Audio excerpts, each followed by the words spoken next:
Eddie Doucette courtside here with Billy Packer. Welcome.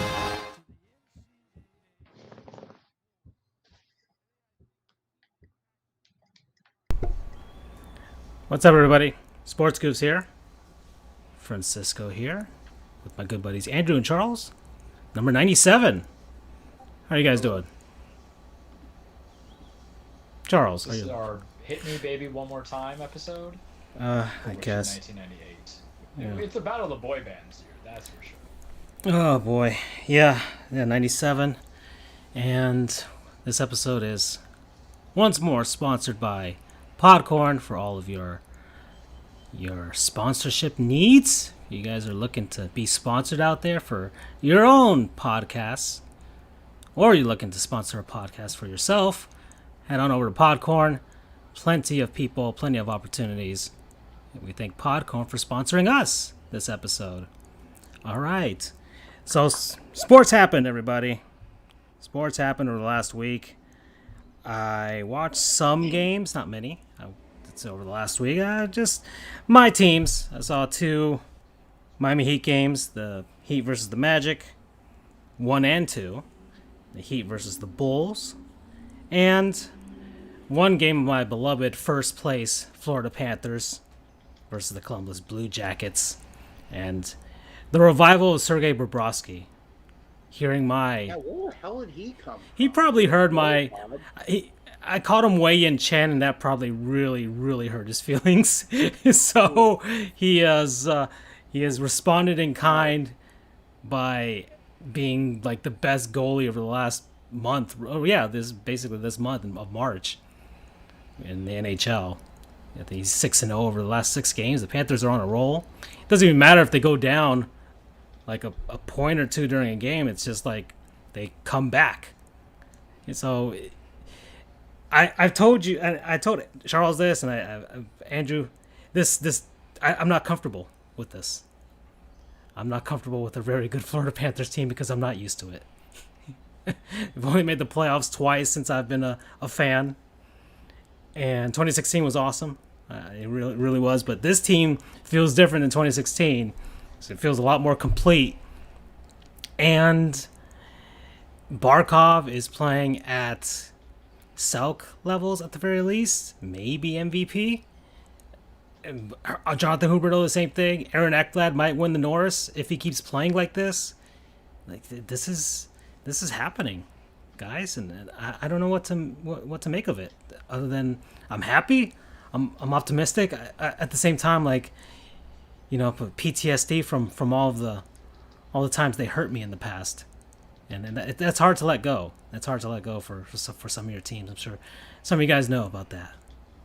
Rooting for a team that hurts you a lot, but gosh darn it, you keep coming back to them. Yeah. Okay. So what's changed about them? Just not to kind of dive in deep, but remember, I'm the uneducated. All right, Andrew. It seems like a lot of the same players. You want to jump in with this, Andrew, with some hockey talk? Sure. Yeah, let's do it. You haven't been on in a while. I think part of it has to do with, well, kind of to your point, it's a lot of the same players, and I think over time, as guys kind of meld together, get used to each other, they tend to play more as a team. So I think that's part of it. Big part of it is that Bobrovsky is actually playing well. Even if he isn't, he's getting enough offensive support to mitigate any issues. Yep. Like the past couple of games, I've seen him give up 3, 4, 5 goals, but the Panthers are somehow able to eke out one more than they need to. It kind of reminds me of something that Grant Fuhr, for those who don't know, Grant Fuhr was a iconic, famous goaltender for the Edmonton Oilers back in the 80s. He always said, I'm kind of paraphrasing, he said, I'm not giving up any goals in the third. Just make sure you get one more than what I've let in. And that's kind of how Bobrovsky has been. he can be a sieve at times, but he's able to keep enough out, and the offense is able to put enough in that they keep winning. Yeah. I mean, luckily, the Panthers have a pretty weak division this year. It's slightly more top heavy than It is. there's. Wait. First off, say hello to King Retro Gaming. How you doing, my dude out there? Aloha. Yeah. Yo. We love retro gaming. That is for sure. And do you love sports? Most of what we do is retro gaming. Yeah, I just beat Fire and Ice on the NES yesterday, so that was my accomplishment yesterday. But yeah, to your point, Andrew. Let's see. It's been more top heavy. I mean, it looked like a really tough division when it started out because you had, of course, the defending Stanley Cup champions in Tampa, defending Western Conference champion in Dallas. You had Carolina, who's made the playoffs the last couple seasons and have been pretty good. Nashville Predators, the same thing, and the Columbus Blue Jackets. And from there, it was like the Panthers have always been kind of average to mediocre, and it's like, oh, this is gonna be pretty tough for them to make the playoffs. More importantly, you've got Chicago and Detroit. Rebuilding Detroit and Chicago, the surprise of the season so far in the division. They're playing above Yeah. what people expected them to. Yeah, exactly. And the Dallas Stars are the disappointment of the division because look, when we had Johnny on our show like 3 or 4 episodes ago, check him out, Cats and Stats on the twits. So we talked about the Stars, and it seemed like, okay, because the Stars had so many stoppages due to the virus, Right. that it's like, oh, these guys just can't get anything going. Well, there haven't been any stoppages, and they still can't get anything going. So I mean, they're +5 in goal differential, so it's just they're a 500 team. They're just kind of in the middle. Basically, what that means is they're winning a lot of close games and losing a lot of blowouts. They have This is probably the silver lining for them. They have, get this, 6 games in hand on the Chicago Blackhawks, who have the 4 spot and are up 9 points on the Stars. So it's not like the Stars can't get on not even a hot streak, probably like just like a semi hot streak, win 6 out of 10 or something, and probably be back in this.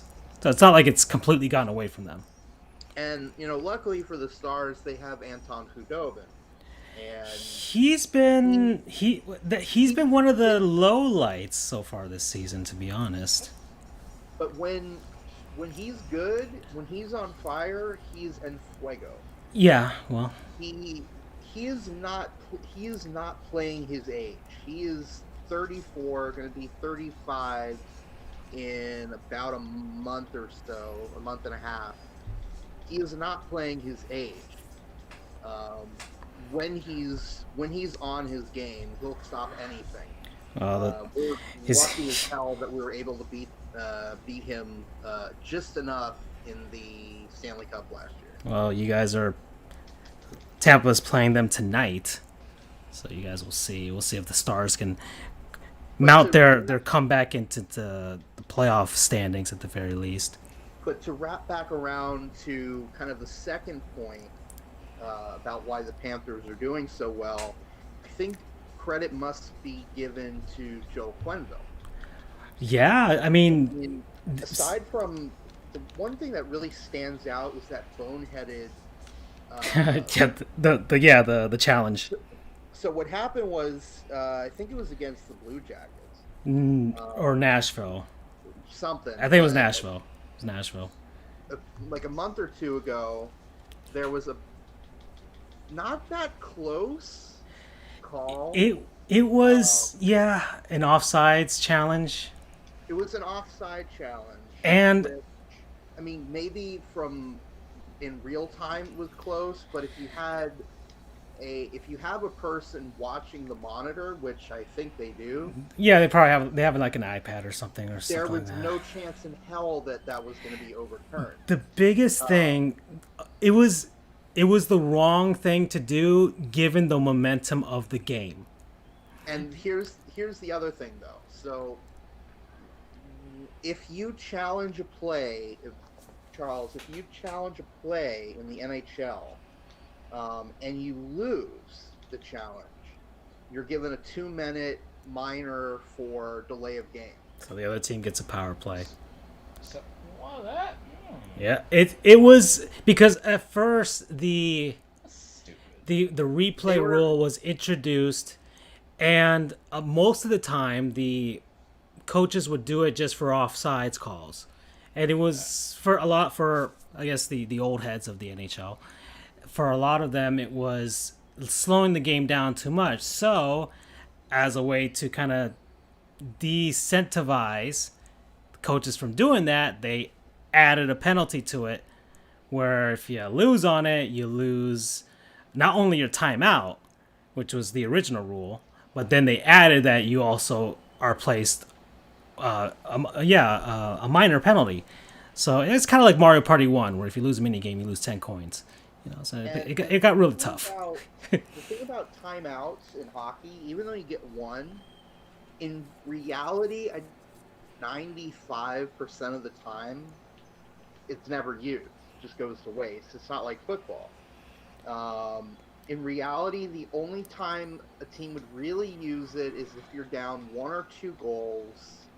You're going to be taking a face-off in the offensive zone, and you're going to get the opportunity to pull your goalie. Mm-hmm. So it just gives you a little bit of time to strategize. Yeah. To figure out. Rarely are timeouts used to actually give the guys a break unless you've been stuck in your own zone for like ever, and you can't get out, and and if you throw it out for an icing, the guys have to stay on the ice anyways. So you're just trying to give the guys a breather, but most of the time it's the scenario Andrew was talking about. So they're like their timeouts are never used, so that's why it was kind of a. But yeah, that game was awful because it was the momentum of the game because the Panthers were playing awful, but Bobrovsky was in net and he wasn't stopping anything. And it was like, why would you put the guys? Why would in such an iffy call that you would put the guys in that position? And of course, they gave up the game-tying goal when it's overtime. And then they lost in overtime. So it was back up really quick. So a goal was scored on the play that was challenged. Yeah, took it from, on the ensuing power play, 3 to 5-4. But then the challenge was called. So it remained 5-4 because it was not reversed. On the power play, they score the game-tying goal, take it to overtime, and they lose in the shootout. That was probably the worst loss of the first month of the season. But since then, the Panthers were playing pretty consistently since then. And of course, the revelation now is that Bobrovsky is actually playing up to his contract, more or less, for the most part. He's playing enough. He's playing well enough for them to justify starting him over and over again over Chris Drieger. And another thing because one of the questions from Charles was, what's the difference now compared to last season? And a lot of that, you can also give credit to our brand new general manager, Barry Zito, because he comes in and brings in guys that are contributing to this. Carter Verhaeghe from Tampa Bay. Right. He was signed as a free agent. He wasn't going to flourish in Tampa because the Lightning just have so many other stars in front of him. From what I saw in our playoff run last year, I knew that he was going to be something special, which is why I was bummed, but understood why we let him go in free agency. There just wasn't enough room for him. But he is proving my predictions correct. Indeed. So Verhaeghe, a big one. He's been one of our top scorers. So that was good. Another one was the just humongous, especially in retrospect, trade of Mike Matheson for Patrick Hornquist from Pittsburgh. Because Mike Matheson was worse than a traffic cone. And I say worse than a traffic cone as a defenseman, because at the very least, a traffic cone is not going to willingly cough up the puck to the other team.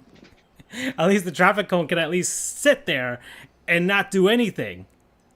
Whereas Matheson would make such boneheaded plays that it was like, oh my, I would rather a traffic cone.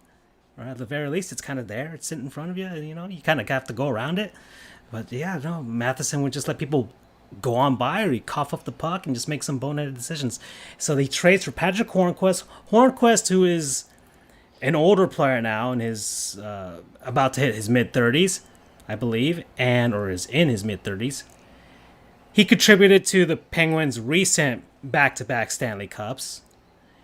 And the Penguins are retooling, kind of rechanged their makeup, their team. And they're like, okay, well, Hornquist isn't fitting here anymore, so they swapped him for Matheson. Panthers won this trade for sure, because I don't think Matheson's even playing. He's probably on the taxi squad or whatever for the Penguins. And Hornquist has not only brought the offense, but he's brought an attitude, some swagger to the Florida Panthers. The Panthers team, they are different with that man on the ice. There is some swagger. He tells guys to shoot the effing puck instead of passing it all the time. Like, I think one of Barkov's recent goals in the last couple games, you could audibly hear Hornquist say, shoot the puck! Which is what all the fans say to Barkov. But finally, someone had the gall to go up to frickin' Barkov and be like, just shoot the puck. You're like the most talented guy on the ice. You should try and shoot more. And lo and behold, Barkov's numbers are going up.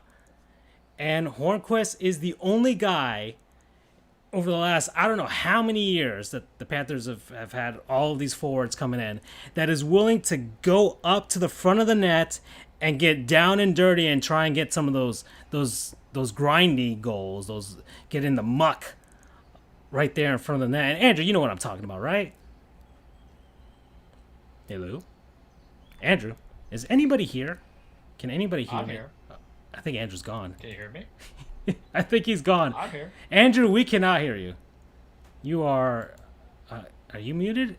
No, I didn't mute you. No, his mic is muted. Andrew, your mic is muted. I see you have like the mute symbol on there. Well, I just went off into a stream of consciousness, but Freddie's here. And Freddie knows what I'm talking about. We learned a little bit. I mean, it seems to me that the Panthers are just kind of playing to expectations of the talent they have. And got some leadership, which For a is lot of people, That's what I think it's Eddie's above for. expectations, to be honest. Because I watched a segment on NHL Live, or on the NHL Network that was on Twitter. But it is the Panthers. Okay, Andrew is typing out stuff, but I cannot hear the man. Sorry, I went on mute for a second. Okay. Was just listening to a video really quick. Okay, but yeah, the Panthers are playing above expectations for some people because they were expecting an okay team like normal, but they're playing better. And the guys that we drafted high in the past few years, and the big three, the Barkov, Huberdeau, and Ekblad, are playing like legit stars that can rival those of other teams. That's what's going down. That's what's happening. But yeah, the attitude adjustment. They get into secondary scoring from Frank Vatrano as well. He was a great pickup from Boston a few years ago. Dale Talon made some good picks and some good trades, but he made a lot of bad signings too. And Barry Zito was able to come in and supplement and get rid of really the worst dead weight of the team, which was Mike Matheson and his contract. So I'm happy being at the top of the heap for now. It's a tough division because remember, Johnny also was like, he thought the Carolina Hurricanes were the best team in the division, if not in the whole league. And the Hurricanes are also playing pretty damn well. They've got a higher points percentage than the Panthers. The Panthers just have one more point than them. And this is a 3-team race at the moment. Florida, Tampa Bay, and Carolina. Although I will say that the past couple of games, the Lightning are giving me some pause.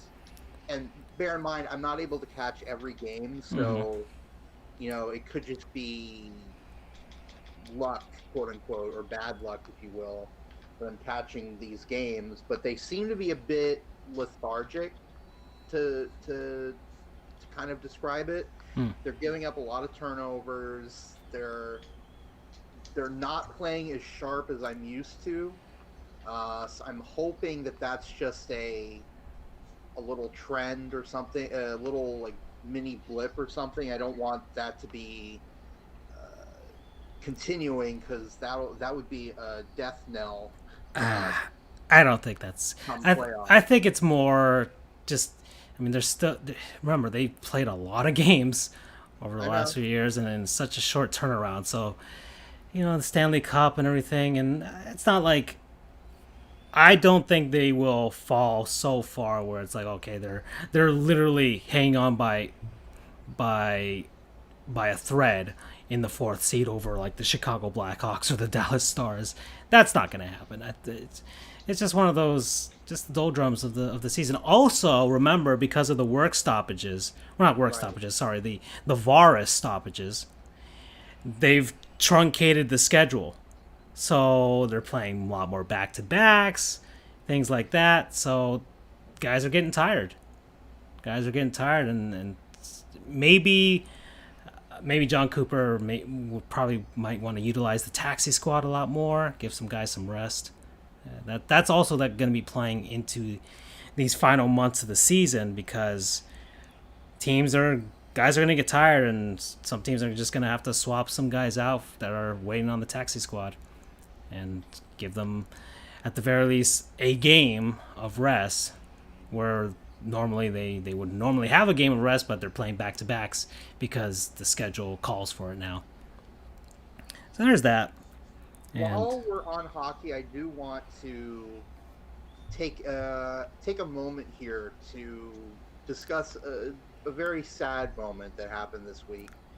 A 19-year-old junior hockey player in Russia, Timur Faitsudinov, unfortunately passed away today. He was hit in the head with a puck. Oh, yikes! This is honestly the first time in a long time I can remember a player being killed on ice. What happened was, and I'm by no means a medical expert, so I'm just going by what I've seen. He was hit in the head around what's called the temporal bone, which is basically right near the cheekbone, above the cheekbone, like directly parallel to the eye. So that was fractured, and also he had a damaged carotid artery.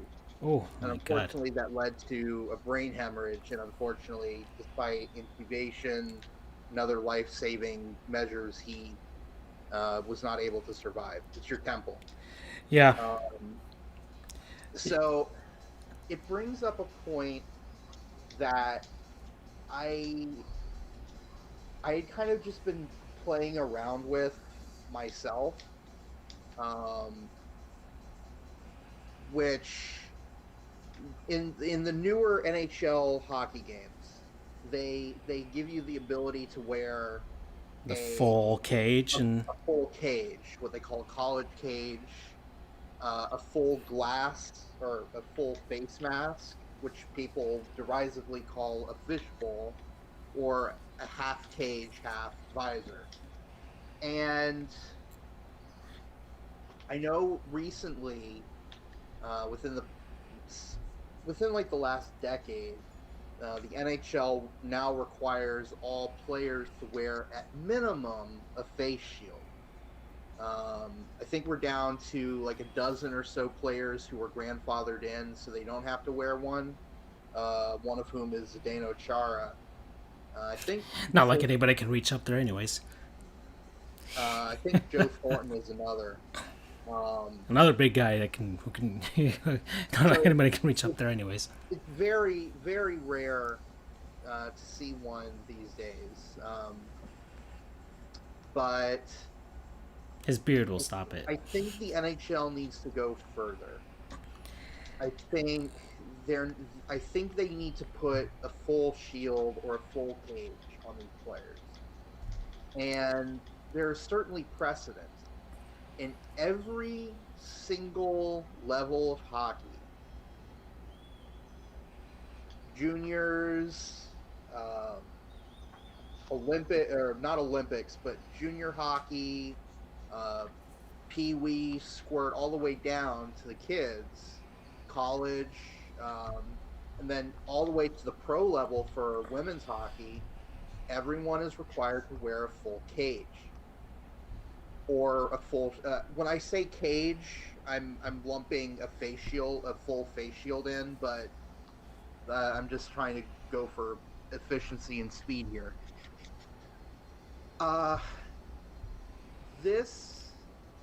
It kind of reminds me a little bit of the Mike Coolbaugh incident back in 2006, which now he was the first base coach for the Tulsa Drillers, who was struck in his head and died from a foul ball, and now base coaches are required to wear helmets. Which I think is too little because it's not even covers basically nothing. It's like when John Olerud was playing, right. he would wear a helmet, but just like not a full helmet, but just a helmet. Right. It's like a catcher's helmet, but facing forward. Right. But look at just going around sports in general. You know, football. Guys are starting to wear those extended ear flaps for baseball, which has proven to be extremely effective. You know what will change it? The NHL needs to get way more marketable with its players. Because you know why? That means people are going to want to see the faces of these players. Right. And the players, they want to look good.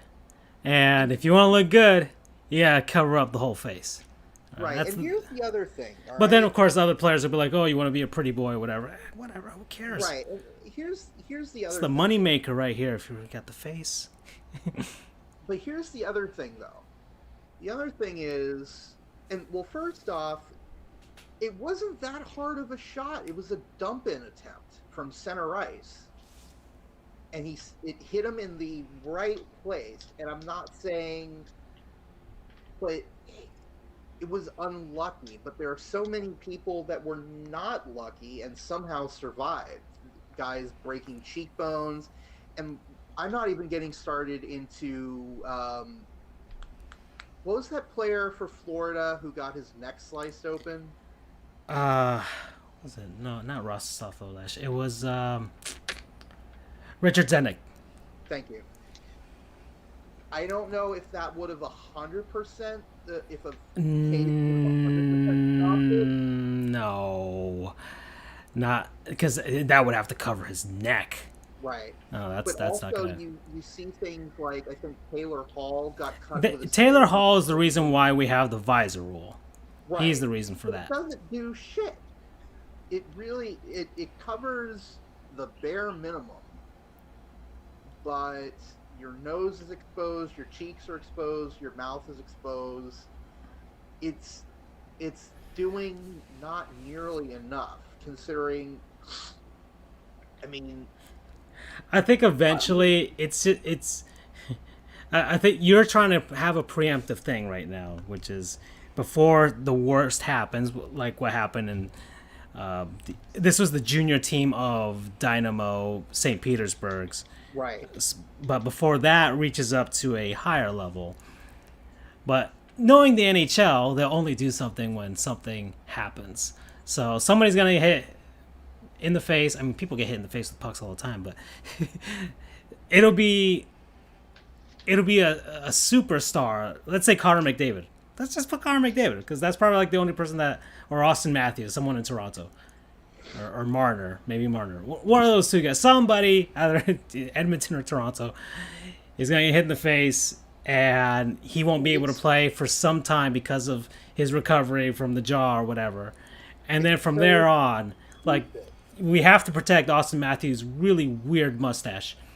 So maybe that'll be the emphasis for doing so. It's so stupid He's half because Mexican, that's why his mustache kind of looks weird. But I yeah, mean, look what happened. Here's another example. in an NHL setting at With the very with least. Steven Stamkos. Sombrero and a poncho, maybe he looks good in Arizona next to a cacti. Let me talk. Sorry, I'm just thinking of Austin Matthews, his mustache. Our new non-sponsor Austin Matthews mustache. Sorry, Andrew. Go ahead. Steven Stamkos broke his leg on a goalpost when he was sliding in. As a result, they made them a bit easier to dislodge. The NHL is too reactionary, and it's not good. They it's bound to happen again. Sounds like the eventually. NHL I know and love. And I hope that somehow the powers that be are able to hear our little podcast, or if I can tweet this out to the world and someone gets wind of it, do it now before someone gets seriously hurt or killed. Well, someone has already been seriously injured and killed. Don't let it happen again. This kid was 19. If he was American, he would have just been out of high school playing for whoever. It's a tragedy that someone that young who had a promising career was cut short by something that was preventable. We have the technology to stop that from happening, but they either by peer pressure. I mean, people call them fish bowls, for God's sake. It's a term of derision. Well, that's part of the. Let's see. So BU's got a comment here. The issue stems in part from the fact that a lot of players hate the full face shields. That is also, yeah. In my experience, the complaints are overblown, but the players' union is known to refuse to budge on the most minor shit, and that is also true. When Crosby wore the full face shield as well, and not only players but fans too, those fans see it as it's part of the machismo culture of the NHL sometimes too, where at first wearing the helmet was kind of like, oh, you're not manly enough, and then having the visor, oh, you're not manly enough, and I guess having the full clear fishbowl cage is, oh, you're not manly enough. Where it's like, I always thought of it like if it was me, like if I had become an NHL player and a good one at that, one that could be marketable, I'd be doing all I can to protect my face. Right. Because especially nowadays, in the days of social media and all that stuff, and it's all about the brand, you want to protect the brand. And that's part of the marketability, like in the NFL, or not, no, sorry, not the NFL. Well, actually, some NFL too. In the NBA, like people see your That's face. in the NBA for sure. Yeah, because the NFL, unless it's Brady getting the modeling gigs, Yeah. Peyton Manning is not going to be on the cover of. Yeah, guys are wearing helmets, and they don't really associate or they don't really tie into the personalities and things like that. Well, the NHL kind of sort of has the same thing, where a lot of players aren't that marketable. Only a few of them actually have personalities that are noticeable, and there's some issues there, and it's on both sides. It's on both sides. Actually, three sides. It's on fan culture, players' culture, and the league culture, or the front office, the executives, the money makers, or the guys who sign the checks or make the rules. That's also part of it too. So BU's comments are correct. Players kind of see it as a sign of weakness sometimes too. And that's what makes me frustrated. It's like baseball and their unwritten rules too, and that. But it requires a change. I would say the players. There has to be a player that's willing to do it. If Connor McDavid was like, he's not the best looking guy in the world, so that's probably not the best example. But like, it doesn't matter what they look like. He is the future. Yeah, he should be the face of the league, and it should be a face that you should see, and it should be a face that probably should be protected at all costs, right? And forget about physical appearance, disfigurement. whatever. If he takes a bad shot off the face, at minimum you're looking at decent injury list time. I see guys with the missing teeth, and I'm just like, I can't. I just can't. I cannot justify living like that and having missing teeth. Though, I would say missing teeth makes you think of hockey. Yeah, Is that but not the distinguishment of the sport itself. Yes, it is, but it's also like. Yeah, it's unsafe, but they enjoy that warrior culture is what I'll call it. Well, that's part of the issue too. I'll call it Neanderthalish. Yeah. Well, then also, I'll take another an analogy here. Look at catchers in baseball. When they were first introducing shin guards, chest protectors, all that jazz, they were called the tools of ignorance, and people who were wearing those were looked severely down upon. Now it's a part of the catcher's identity, and I agree with you here, Francisco. It's stupid that they took away the ability for them to paint the helmets. Well, that's an aside, yes, but that's an aside. That's a Rob Manfred. Come on, dude. Come on. Or I mean, that was a Bud Selig era rule too, but still, Well, let's go back to hockey here. So, Jacques Plante was the first goaltender to consistently wear a face mask in 1956, I think. Yep.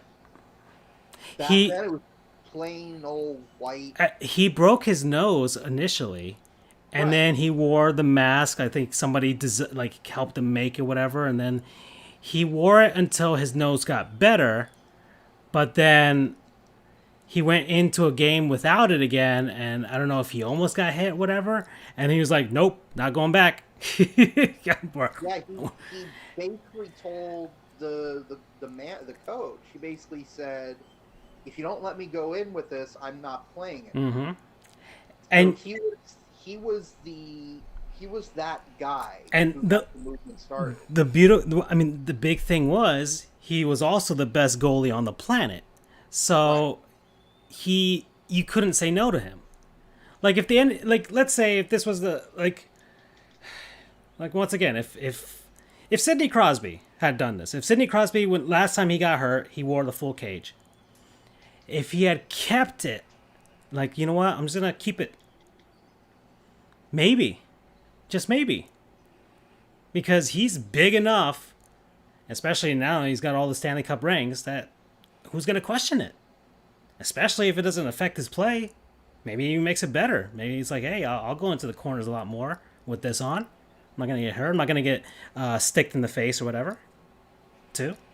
So you might be willing to get a little more, I guess, have a slightly more courage going into some situations, thanks to having the whole face protected. Right. It's not going to protect you from getting boarded or whatever, but still.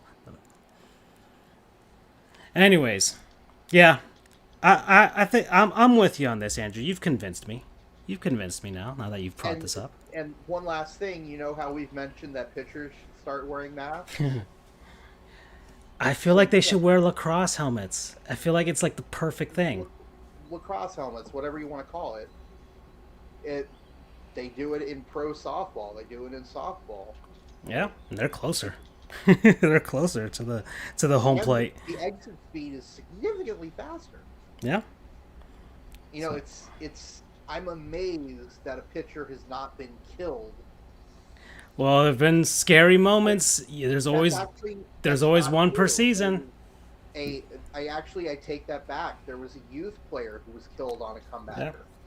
Yeah. And that's part of the reason why they went away from the Bezer aluminum bat model and went to the BB core. Yeah. Less powerful. So, all right. Okay. That seems like a good idea, Andrew. Right. Go. You know what? Let's send a strongly worded email to the NHL. See if you can get a one-to-one conversation with Gary Bettman and see if you can convince him. First thing you gotta do is just put a NHL thing in the background for the YouTube, and I'll get his attention when he strikes us. We basically just took a big pee on his yard. Yeah. NHL's, we're fans of you guys. Come on now. All right. Okay. Well, let's see. We're 40 minutes in. And I want to get, because it is Women's History Month, guys. So we still must honor our queens out there. So I'd like to do a You Go Girl. And I'm doing this one in celebration of the announcement last week that ESPN will be regaining rights to broadcast the NHL. All right? So my You Go Girl for this entry this week is Linda Cohn. Yeah. Yeah. There we go. Linda Cohn. Why? Because she's a massive hockey fan. There are a lot of big hockey fans, especially the old guard from ESPN. The ones that are there. Stephen A. Smith's not a hockey fan. All right, we all know that. We all know he doesn't know anything. Max Kellerman's a fucking moron. He's a fucking asshole. All right, so because he said I think last year like nobody cared about the NHL in the United States, and I was like, oh, this guy who actually reports about boxing talking about a sport nobody cares about. Oh boy. Because nobody gives a shit about boxing in the USA. I'll tell you that much. Okay, anyways. Except for Punch-Out, alright? Except for Punch-Out. It's the only thing that people like about boxing. Anyways. It's a dying sport. You guys lost to MMA. Come on now. Alright. Well then. Linda Cohn. So, she is, of course, a sports broadcaster. Worked at ESPN. But she started out in local television. Worked her way up. Worked for Sports Channel America, WALKAM, and I can't even pronounce this, Patchogue, New York, WFAN. Huh? Wait, spell it for me. Patch, like a patch, and then Ogue, OGUE, Patchogue, Paninis, I'm not sure, pierogies. You tried, and that's what matters most, bud. Yeah, well, I was trying to like give it like the Latin inflection with it. I know you like. That's what I do to save myself in some situations. Oh boy, Charles likes boxing. I just saw that. Oh, I hurt your feelings, Charles. I'm sorry. No, you're not wrong. Excited. I'm just saying, Max. The man's throwing stones in a glass house, and so. No one knows. Listen, here's the thing. Everybody rolled their eyes when Kellerman got put on the first take. When you make people miss Skip of all people, there's problems. Shout out to Emily Kaplan for being an ESPN Young Guard hockey person. Yes, indeed. There we go. Yeah, but Linda Cohn, and Andrew's off trying to find the pronunciation for this city, and KIRO TV in Seattle. She went to SUNY Oswego. She's, of course, an anchor since she's been working on TV since 1987. And some trivia. She was the first full-time female sportscaster for a U.S. national radio network when she started with ABC. And she had her 5,000th edition of SportsCenter back in 2016. And she's hosted the most in all of ESPN history. So we're on Sports Goofs 97. We got a long way to go, guys. You imagine like 40 years from now, it's like, welcome everybody to Sports Goofs 5000. Oh boy. You did it, Mom. All right, we finally have 1 million views. It took a while, but whereas, ESPN's on like 40 billion or whatever. So anyways, podcast she has right now, so we're semi-competing with her, but we're really not. It's called Listen Closely with Linda Cohn. And I guess this. Listen, Linda. Yeah, I think this was a precursor to the deal, but she will also be primarily focusing on hockey going into the future with ESPN. So maybe she was in the room when they were doing these negotiations to get hockey back on ESPN. Now, so that's Linda Cohn, everybody, and of course she. When the Florida Panthers are doing their goalie tryouts, their emergency backup goalie tryouts, and we had a whole bunch of people here coming down to try out, she was one of them. She was one of the people that came down try and win the job of emergency backup goaltender for the Florida Panthers, which would have been pretty sweet if she was in the building every other night, just waiting with her gear ready to go. We love you, Linda. Please come on the show. Yes, please. Please, please, please. All right. So she makes $3 million a year. Wow. Oh, Good man. for her. Yeah, for real. And she's been working at ESPN for like, what, almost 3 decades? That's a lot of money. That is a lot of money. That's some. She's probably got some really good goaltending gear because she still plays, I think, rec league or somewhere. So yeah, Linda Cohn, everybody.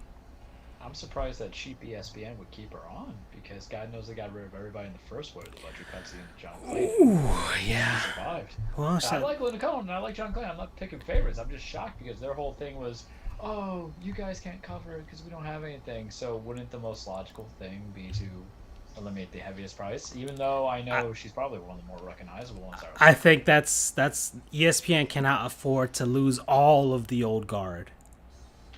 Because I mean, Stuart Scott passed away. I'm talking about the old guard. Stephen A. Smith's not an old guard. Yeah. He wasn't. No, I'm talking about the people that were anchors.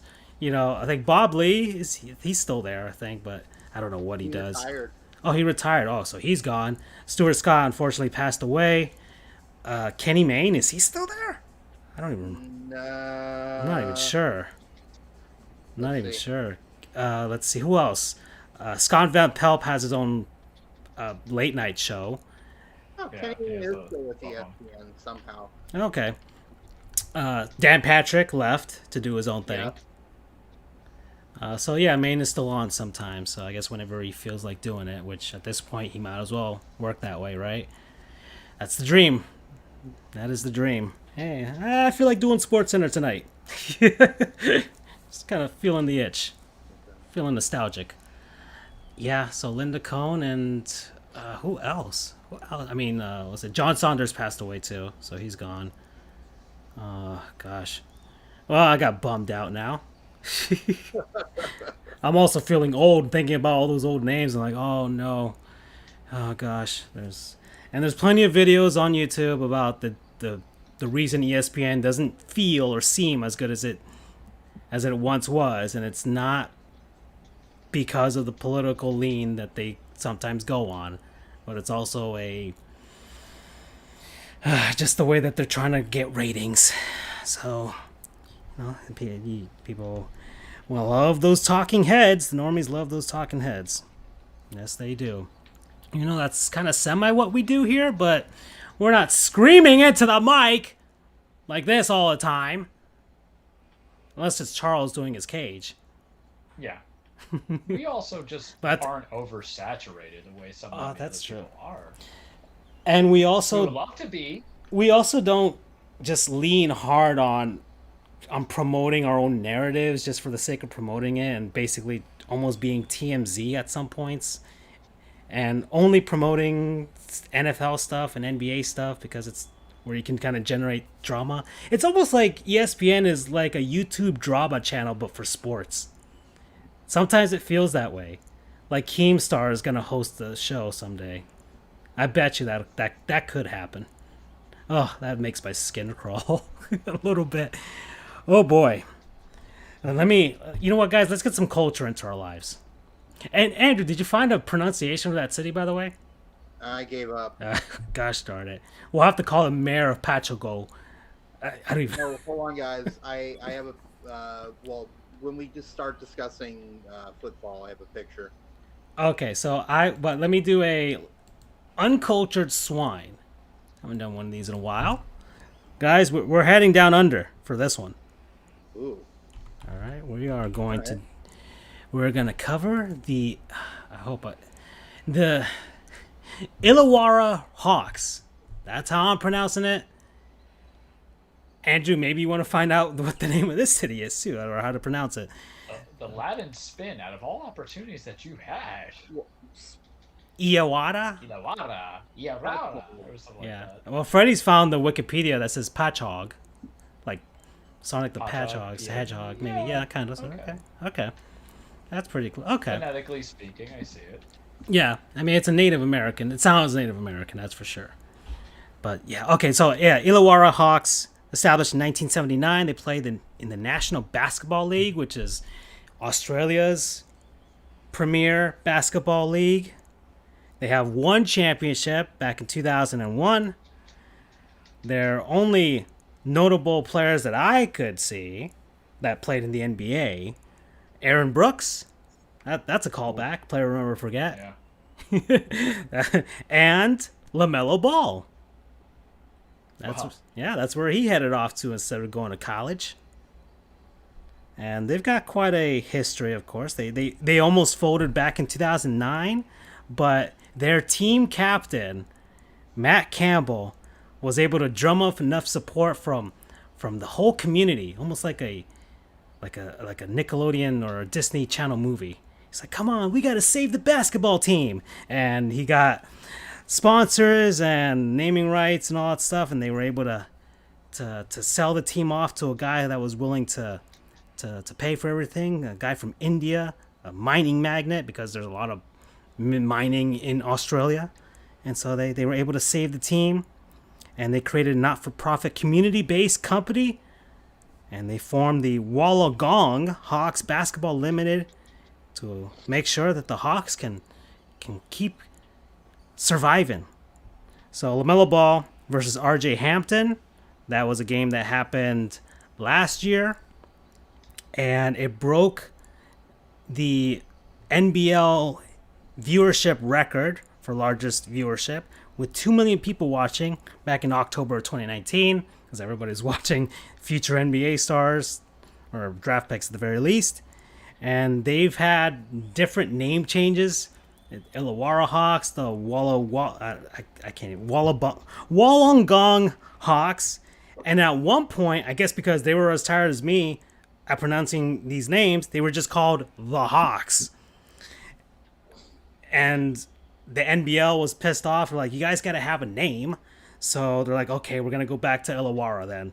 So there you go. They play at the Wynn Entertainment Centre back in Wollongong, New South Wales in Australia. And that's all I got for you. So there you go. So I mean, for some reason, I don't know if it's excessive enough to say, but I just think of Crocodile Dundee. You think it's a ball? No, this is a ball.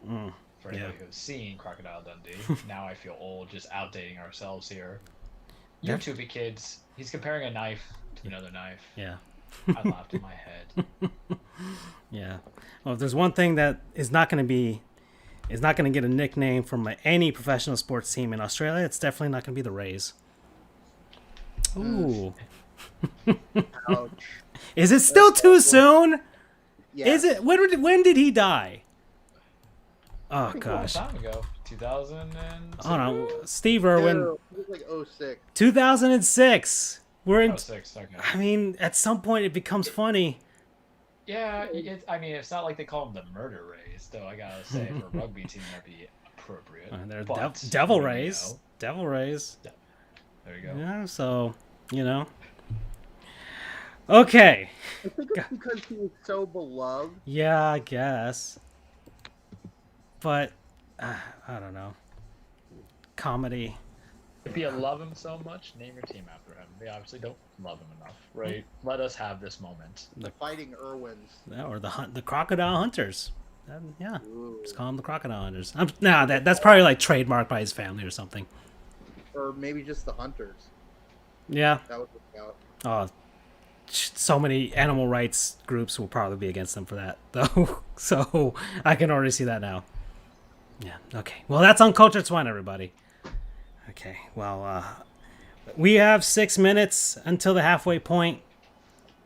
I can do one more small segment if you guys want me to bridge us over there. Let's do it. Because I've been saving up over the last few weeks. So I've got another one. So let's do a Let's Haul, y'all. Been saying, this guy's not dead, by the way.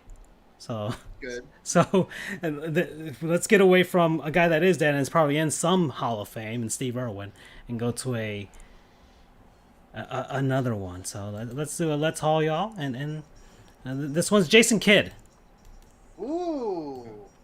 Well done. Yeah, Jason Kidd. So he is alive. Class of 2018. point guard. Went to Cal. Drafted in 1994 in the first round, second overall. Played for the Dallas Mavericks, the Phoenix Suns, the New Jersey Nets, and the New York Knicks.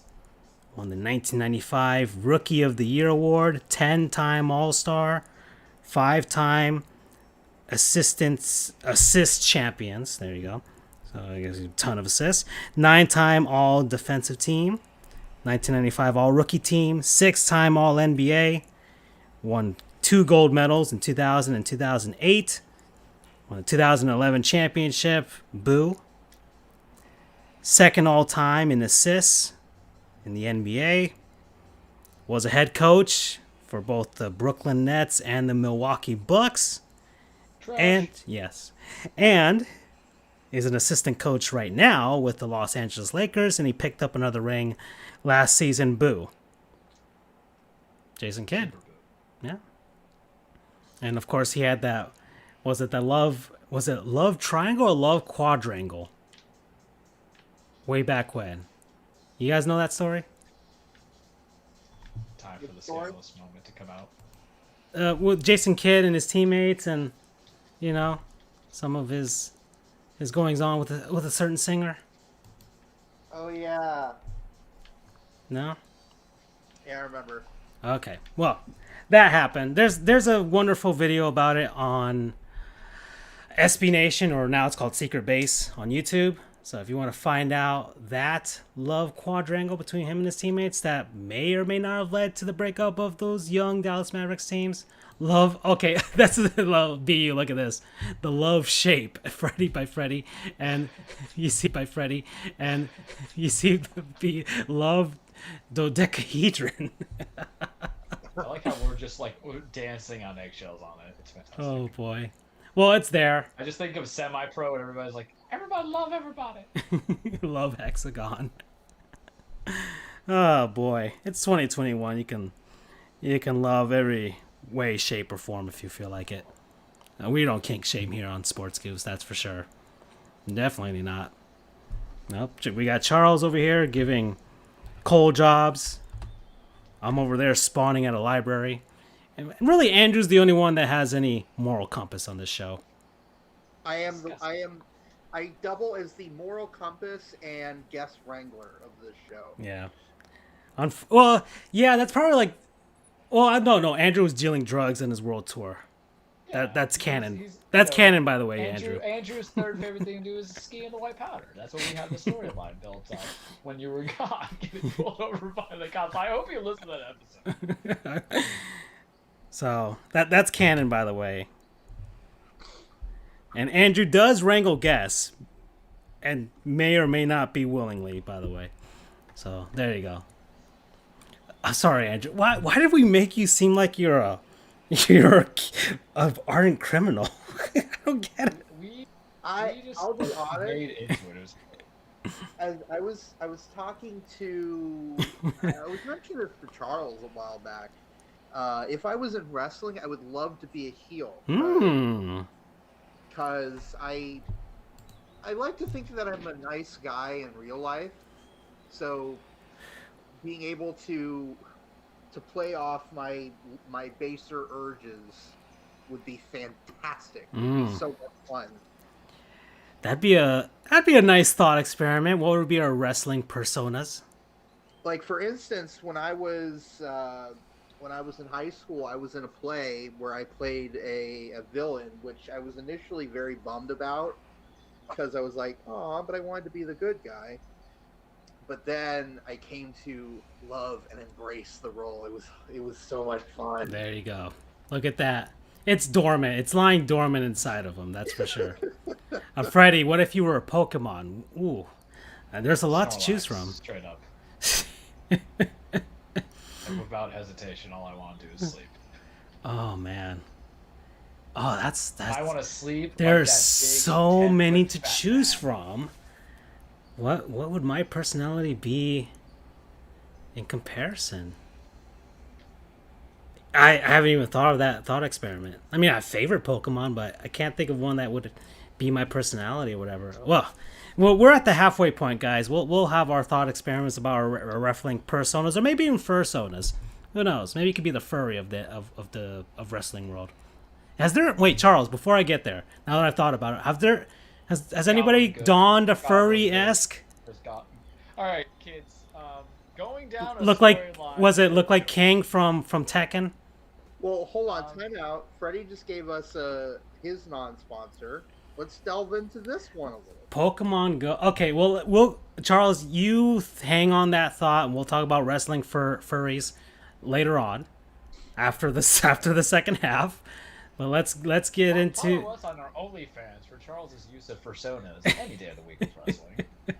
So let's go. Let's do a word from our non-sponsors, people, places, things, concepts, what have you, that we have been enjoying over the last week. And Freddie's got one. It's Pokemon Go.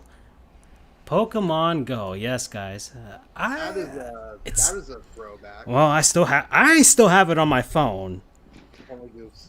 And oh gosh, they added the ability to transfer one, or I think you can transfer a few of them from this game into Sword and Shield, and I only utilized it once to transfer my Suicune over. I'm surprised I didn't really go nuts with that feature. Oh, I kind of burnt out on Pokemon, that's for sure. Sword and Shield, man, and then you have Go. Yeah, well, and Arceus is the one that I'm really looking forward to. I'm not getting Diamond and Pearl. I'm not getting that. You see, I could because I missed out. I didn't play those either. I played that generation. I played Heart Gold, which, by the way, on eBay is worth a lot of money, and I'm glad I kept my copy. But yeah, Pokemon Go. That was... Guys, I was trying to pass the bar exam as I ran around campus trying to get a Pikachu. Because it came out the season, or not season, but it came out. Yeah, 2016. Bar exam. Yeah. So y'all don't understand. So I remember side fun story because Freddie opened this door. The day it came out, everybody and their mother was just going through FIU law library because, for those who don't know, the law library, we would have the undergrads there as well. And I remember it was like a Saturday night, and I knew it came out, but then there's just like a whole surge of people, and I would stay there until closing. Whether it was the law library, but they closed early on Saturdays, it made no sense. Fix that FIU for future kids. But then I would just seal the classrooms where you always have to prop the door because you don't have your stuff locked out. Had that happen too. That's always fun. But you would just see all these people locking out. It was so weird because I had barged myself against human interaction. I'm seeing all these people coming in, and then there's my dumbass on a random Tuesday needing my 15 minutes of bar break air, and I just look and I see a little Pikachu on my phone. I'm like, oh my god. And I go and I try to get this on vision. Good times. Okay. Yeah, I remember I was doing an externship with the city of Miami when that happened. And when I was just sitting there and doing nothing, I would look for Pokemon. In fact, I remember a group meeting between all the externs, whatever, and we were there, and I'm on my phone taking augmented reality photos of the people around me with Pokemon next to them. So you could see where my head was at, and my lunch breaks were incredibly fun because I was in downtown Miami. There's plenty of Pokemon, plenty of little the Pokestops that I could collect stuff at. So when the app wasn't crashing on you, because it crashed like crazy when it was starting out, but yeah, that was fun. That was super duper fun, and I still have it on my phone, but I haven't played it in forever. That's for sure. But yeah, he has a Raichu with perfect IV, dear lord, and a shiny Ampharos. So Pokemon Go, everybody. There you go. That's Freddy's non-sponsor. Okay. Don't know if he has a promo code. He can put it up later. Yeah. Okay, guys. Who's next? Who wants to go next? I'll go next. All right, go ahead, Andrew. My non-sponsor is the Doubletree Suites on Melbourne Beach. I called it, Charles. from last week. We're like, hey, I bet Andrew's probably gonna like have a non-sponsor of like the hotel he was staying at or something. So there you go. Well, you know me too well. DoubleTree Hotel. Where was it? What city? Look at his promo code. There you go. That's perfect. What city, Andrew? In particular? Melbourne. Melbourne. Yeah, Melbourne. Or is it Burn? Is it Burn where you don't pronounce the O? Correct. Really? Melbourne. That's how they Melbourne. pronounce it? It's Melbourne. Oh man. Well, great city by the way. Melbourne's great. That whole stretch. Yeah. Oh, you've been to that stretch? In the Atlantic, Satellite Beach, Yeah. Melbourne Beach, that whole stretch, Indian Mhm. Harbor Beach. I've spent a lot of good times there. I had a friend that lived out there for a while.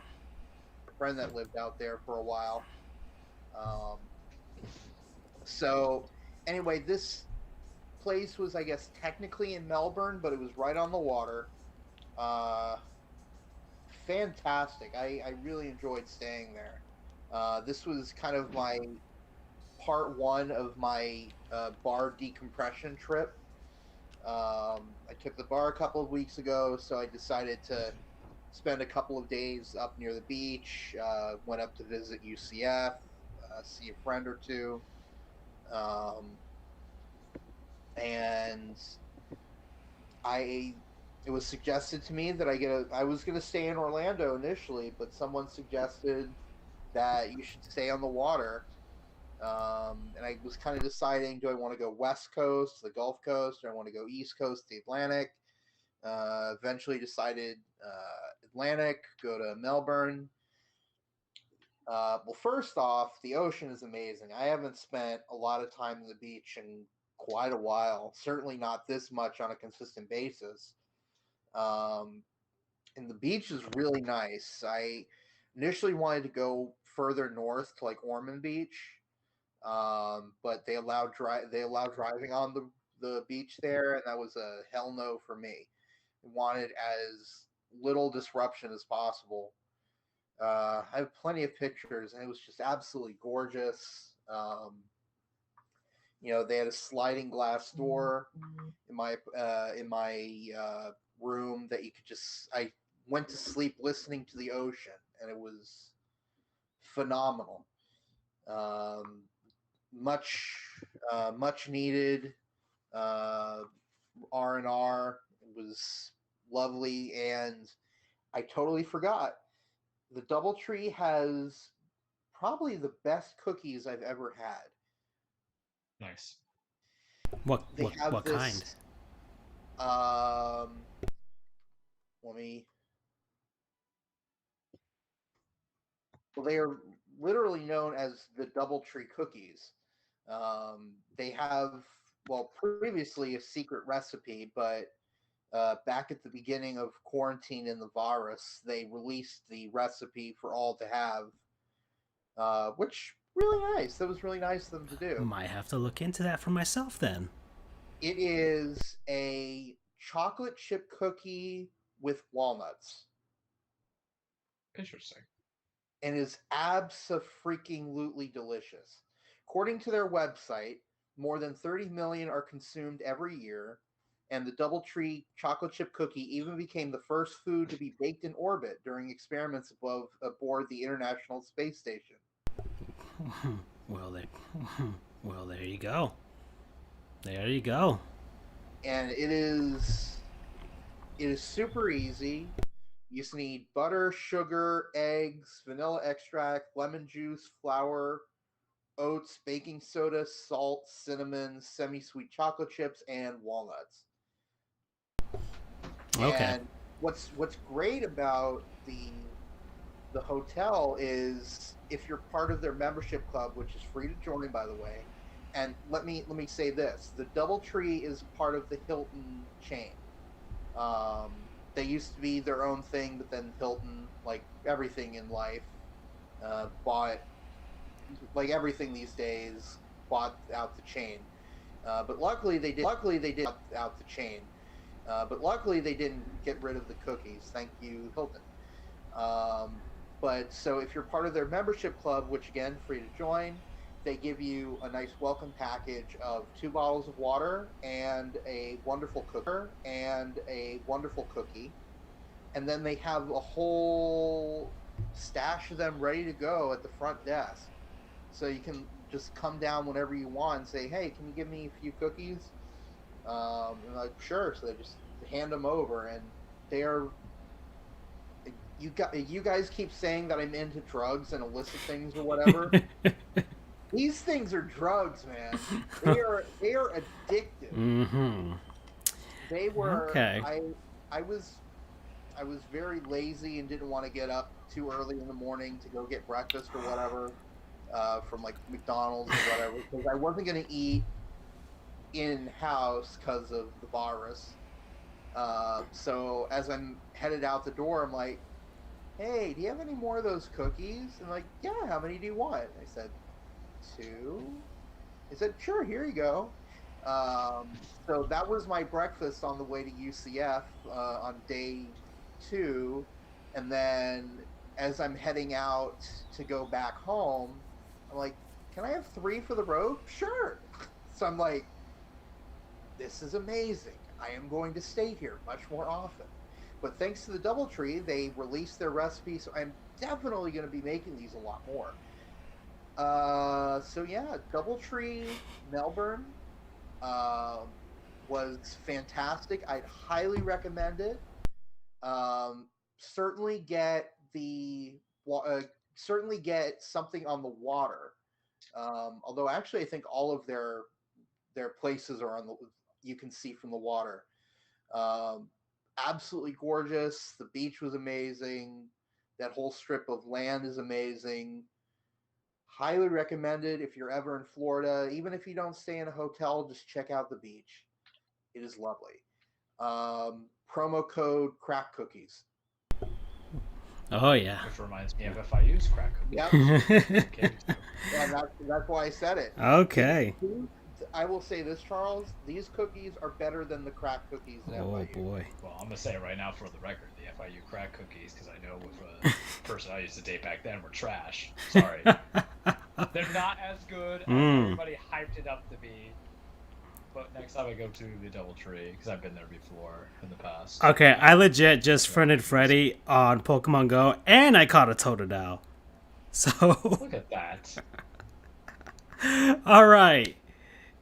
Okay. Well, let me do me. All right. So, gentlemen. So, our beloved show. I do a lot to get this thing up and running and produce it and try and make sure it doesn't all fall apart in front of us. We get those beautiful 10 cents per show, you know? But I need a lot of help with regards to programs and things that I use. You know, there's always something that I'm looking for to make the whole process easier for me in order to get it out the door and make us sound semi-professional, you know, and make sure all of the things are out of the way. So, gosh, man, this one is something that I've been using. So it's free. It's called Audacity. All right. Audacity. Audacity. There you go. Audacity. Yes. So Audacity is a non-sponsor for this week. I think it was perfect for us because actually last episode we were pretty darn good with no technical difficulties whatsoever. So that actually worked out for us.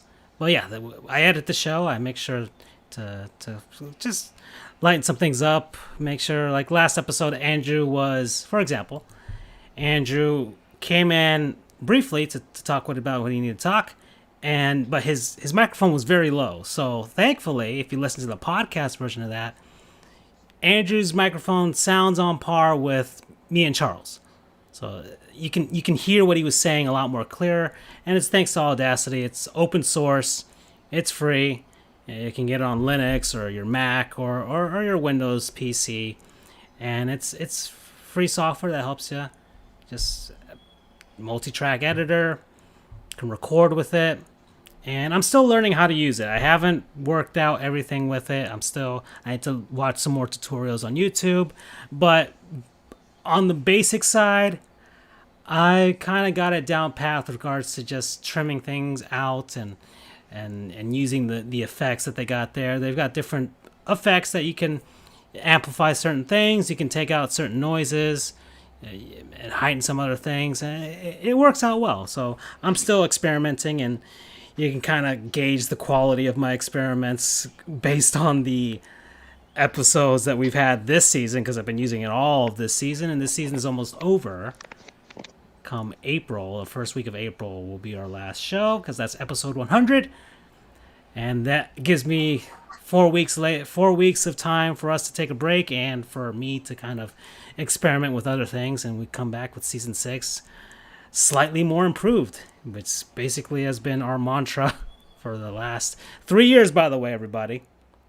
3 years anniversary coming up this week, actually. Yeah, this week. This week's our anniversary week. So 3 years of Sports Goofs. Can't believe it. Gosh. Didn't think this would last this long, to be honest, but especially last year, guys. Last year when we just kind of survived the whole virus thing and just kept on trucking. When a lot of people quit. A lot of people started podcasts and quit their podcasts immediately. But we kept on trucking, and here we are. So we're the Glenn Quagmires of podcasting. Just don't take any kind of form of resistance as a way to lay down. Oh boy. Oh God, no. Let's not let's just steer away that audacity. You guys are great. Promo code not sexual predators.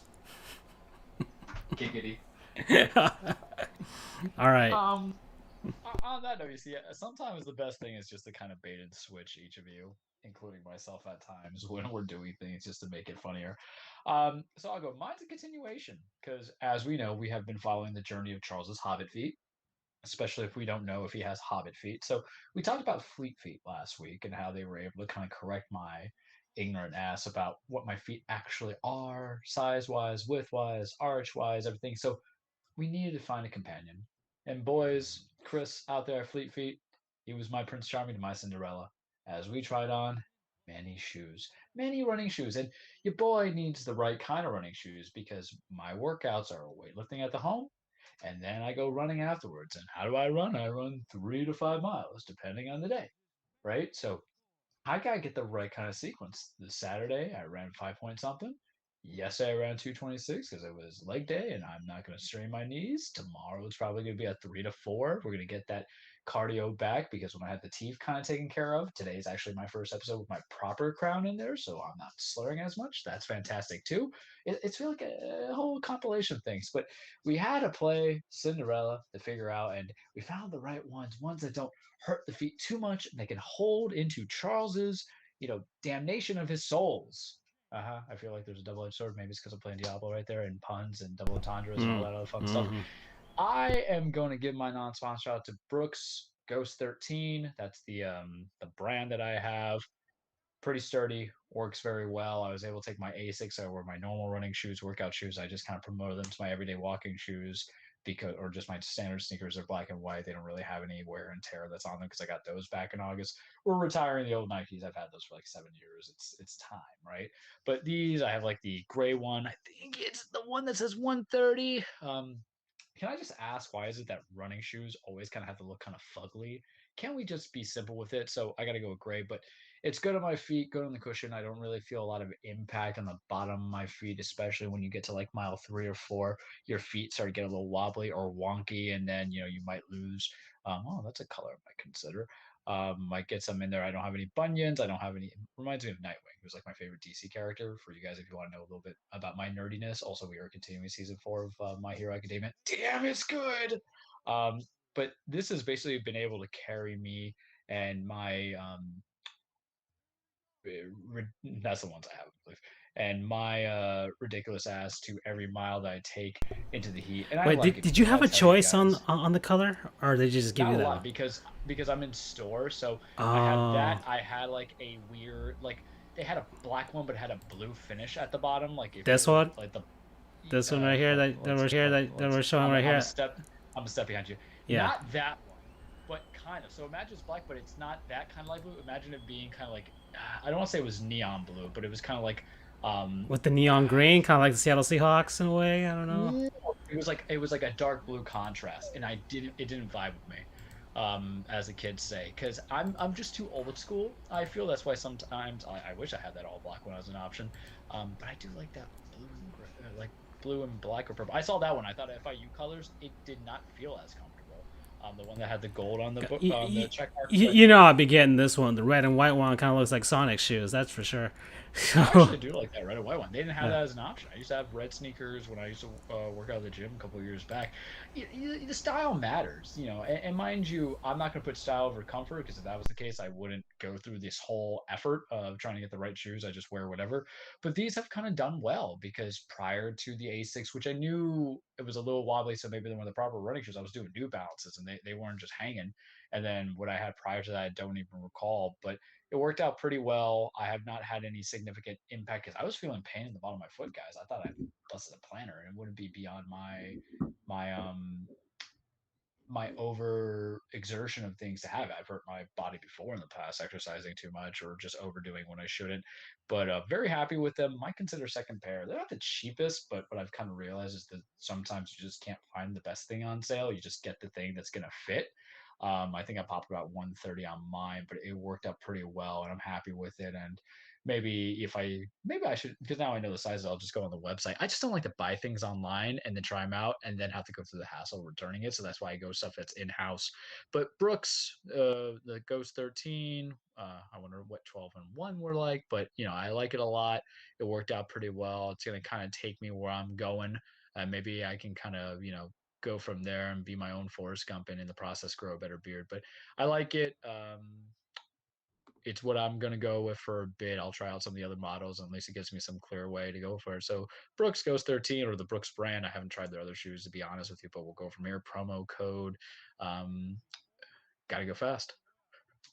Okay. All right. Well then. All right, guys. Let's move on. Second half of the show. Guess there's football stuff you guys want to go to? Some off-season things happening. There's a lot of free agency There's stuff. shit ton in NFL. What's the free agency? Yeah. Okay. I guess we can discuss that. I mean, we can. We sure can, because I know the Dolphins are striking out. That's from what I've heard from everybody else. I can give you some information there if you'd like to kind of go from it, as someone who is kind of coming out of love the memes for sure. The memes have been great, and someone's coming in as a resident fantasy football junkie on his exit. Maybe Andrew returns to it next year. Free agency matters, boys. Free agency doesn't necessarily matter if your team's going to get better. It's about, are we going to get cheaper? But Andrew mentioned something that I kind of want to focus on here, because we're kind of lawyers. We got some legal brains going on, right? What is the point of a salary cap if everybody could just restructure stuff to create voidable years in a contract to just kind of soothe the cap hit, and then not take in consideration dead money, all this stuff? Because the teams that were supposed to be bad because they were in cap hell, if they're not named the New Orleans Saints, have been able to succeed. Case in point, Kansas City Chiefs. They had to let go of Mitchell Schwartz. They had to let go of Ryder. They had to let go of a couple of their other guys, only to get Joe Thuney on a 5-year, $84 million contract, which I think $30 million guaranteed. And what do they do to obtain it? And what a lot of other players have, or not players, but players, but also teams have done, they've restructured a lot of contracts to just get rid of the roster bonuses and just make them signing bonuses. The Chiefs, what they did was they restructured Mahomes, who, mind you, was on a 10-year, near $500 million contract, Chris Jones and Travis Kelce's contracts, to make them more cap space to come in. We just outright released people in Tennessee. We said bye-bye to Dory Jackson, which was fine. We were going to pick him up anyway. We let Corey Davis go. He went to the Jets. Good luck.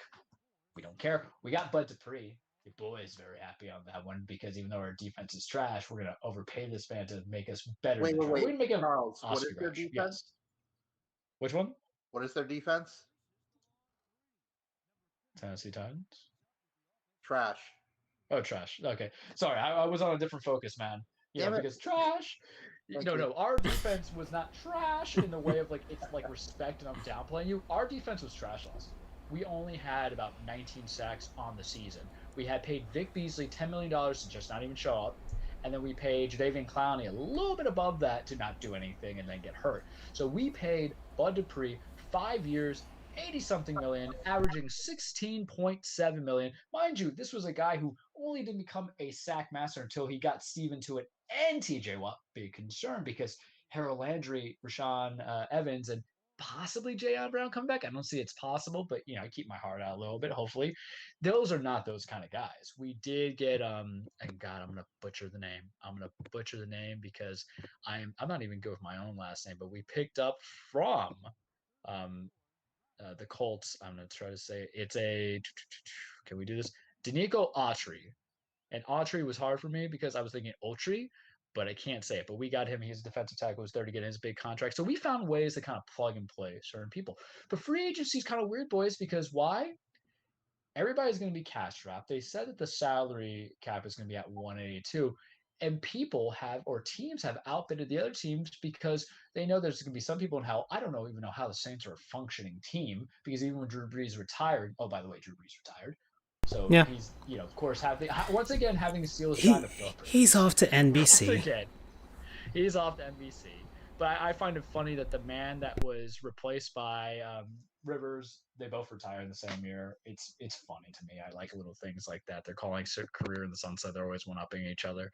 I did it better than you, even though you did it immediate. And then there's Tom Brady who just laughs in infinite young age. But we got Janoris Jenkins. This is good stuff for Charles. There we go. Replaces my question of who's going to play our corners. But Bill Belichick, boys, his whole thing of draft, develop, and also trade for unheralded people. We're going to make him great at the Patriot way. Spend a lot of money. Super a lot of money. John Smith, former Texas Titan, take him. We don't want him. Trash. You're going to pay this man 30 plus million because he caught 8 touchdowns last year. Fantastic. As a guy, former FIU Golden Panther, as a guy who saw him play live multiple times when the Titans were there. It happens in live, physically, in person. I tried to, but it didn't work out that way, right?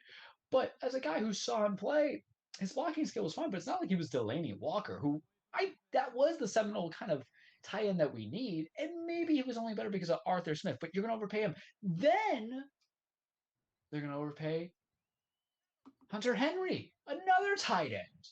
The starting tight end for the Chargers, who's no longer the Chargers, another $30 million contract, 20-something million guaranteed, I believe. Ridiculous coming into it. And mind you, they re-signed Cam for 1 year, $14 million. Good for Cam, because last year he was relegated to a veteran's minimum with incentives that he wasn't going to obtain with the lack of talent there. But Billy Boy, he was spended because he got Trent Brown back from the Raiders, who they're doing some weird stuff too. You got Nelson Aguilar. You talk about guys that were overpaid that should not have gotten it. And Nelson Aguilar is a fine wide receiver, but I don't think he's 2 years, 26 million for a probably guaranteed 13 million looking at his contract, considering the fact that he was dropping the ball a lot in Philly. Literally, he was getting death threats. I mean, he was literally known for dropping the ball that when a guy was saving babies from a burning building, he mentioned Nelson Aguilar like we were catching him. Unlike Aguilar. Remember that? Y'all remember that? Yeah, I remember that one. And, so it's a very high point because he had a pretty good year with the Raiders, but it's the Raiders. We talked about actually 2 seasons ago on a show, which is weird, but I'm playing it all back because I remember this stuff. John Gruden's offense, when it comes to wide receivers, as outdated when he was with the Bucks and the Raiders the first time. It really is run the ball and focus on one singular wide receiver to get you there. Now he has the great Darren Waller. Darren, we love you. You were like my favorite fantasy football pick. I would like buy your jersey and give it to one of my friend's children because I don't want kids, but I'll give it to their kids, as respect to you. But it was kind of like a focal point when Henry Ruggs was injured, and then when Tyrell Williams was injured, all you had was Nelson Aguilar. So did he step up to the challenge? Yeah, I don't know. But it was still something there. But they also paid Matthew Judon huge amount of money for a guy who's 28 going on 29 as a linebacker, looking at a contract 4 years, 56 million, 32 million guaranteed. So all this coming into is the fact that they are hungry and they're at the buffet, not realizing it's all they can eat till they're full. They're saying we have to clear house. And I find that interesting because you're seeing a team overspend, and they finished 6-10 or 7-9 last year. So maybe these are probably a good starting point. They'll probably draft a wide receiver. And the only reason why they get a lot of hype is because they have been the biggest mover shakers. But, I like this like arrogance a little bit from Bill, but it's not even arrogance. I feel it's like that whole like revenge mode because Tom went and got a Super Bowl ring without it. But how did Tom do it? Let us not play the fact that Tom Brady went to a piss poor team. It's not as if he went to. I'm trying to think of the most terrible team that I can think of that Tom would feasibly go to. I'm trying to be fair with it, but it's not like he went to the Washington Redskins. I'm just going to throw that as an example. Even though they were a playoff contender, they went at like 7-9 or 6-10. He went to the Bucks, who were all other positions in play perfect, and then he came in to make it better. Which goes back to the other argument I made. How about the NFL figure out the cap? Because we mentioned the Chiefs, the Buccaneers have now been able to retain Shaq Barrett, who is 4 years, $72 million. They franchise tag Chris Godwin, so they're able to make something come out of it. Then there might be more money in, but they'll spread out that cap. They're trying to get Ndamukong Suh back, which I think would kind of be a boon for him because even though he's 34, he's not done. They got Gronk back again, a 1 year, $8 million. They got Levante David, who I like. He's like Mr. Buccaneer for a $25 million contract. So all these contracts that I'm reading, voidable years to help spread the cap figure. Someone explain to me this, because I thought the whole purpose of the cap was to help balance it out. But now you're telling me when there's a salary crunch year that has dropped, instead of letting teams suffer, because the whole incentive, remember about free agency, you guys, is depending on what tender you place them, you got picks for those positions, right? Exclusive franchise tag got you 2 first or first and third, something that gets you a second tender. But the whole basis of additional things was that if you lost free agents, you get what? Compensatory picks. And they're not always like bad picks that you get. It's not like we lose John L. Smith, we lose Corey Davis, and Corey, go be great in New York. I don't think you'll handle the media. You almost broke 1,000 yards. Who's going to throw the ball to you? I don't know, because it's either Sam Darnold or presumably Zach Wilson. I don't know. Good luck, because with wideouts, it's a bad market. Guess who hasn't been signed? Juju Smith-Schuster. So either he really wants to go back to Pittsburgh at the right money, or no one's really entertaining the money that he wants. But bringing it back is that the whole basis of the compensatory picks was to mitigate the damages. And Andrew, I know you're not as familiar with football, but I think you would agree with me in a 7th round drafts that you can get picks out of. Getting additional picks at 3 and 4 can get you quality blue chip starters. Francisco, I think you agree with me on that one too. And us losing Jonnu Smith, I'm not crying no tears on it.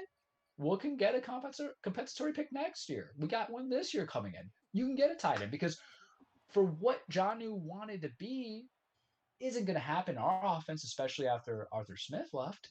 And unless we get Kyle Pitts, who falls, and it's a possibility, especially if the Eagles keep Zach Ertz, like Kyle Pitts might fall out from Florida. If he does fall down, I would say take him because we do need somebody to kind of catch the ball aside from A.J. Brown.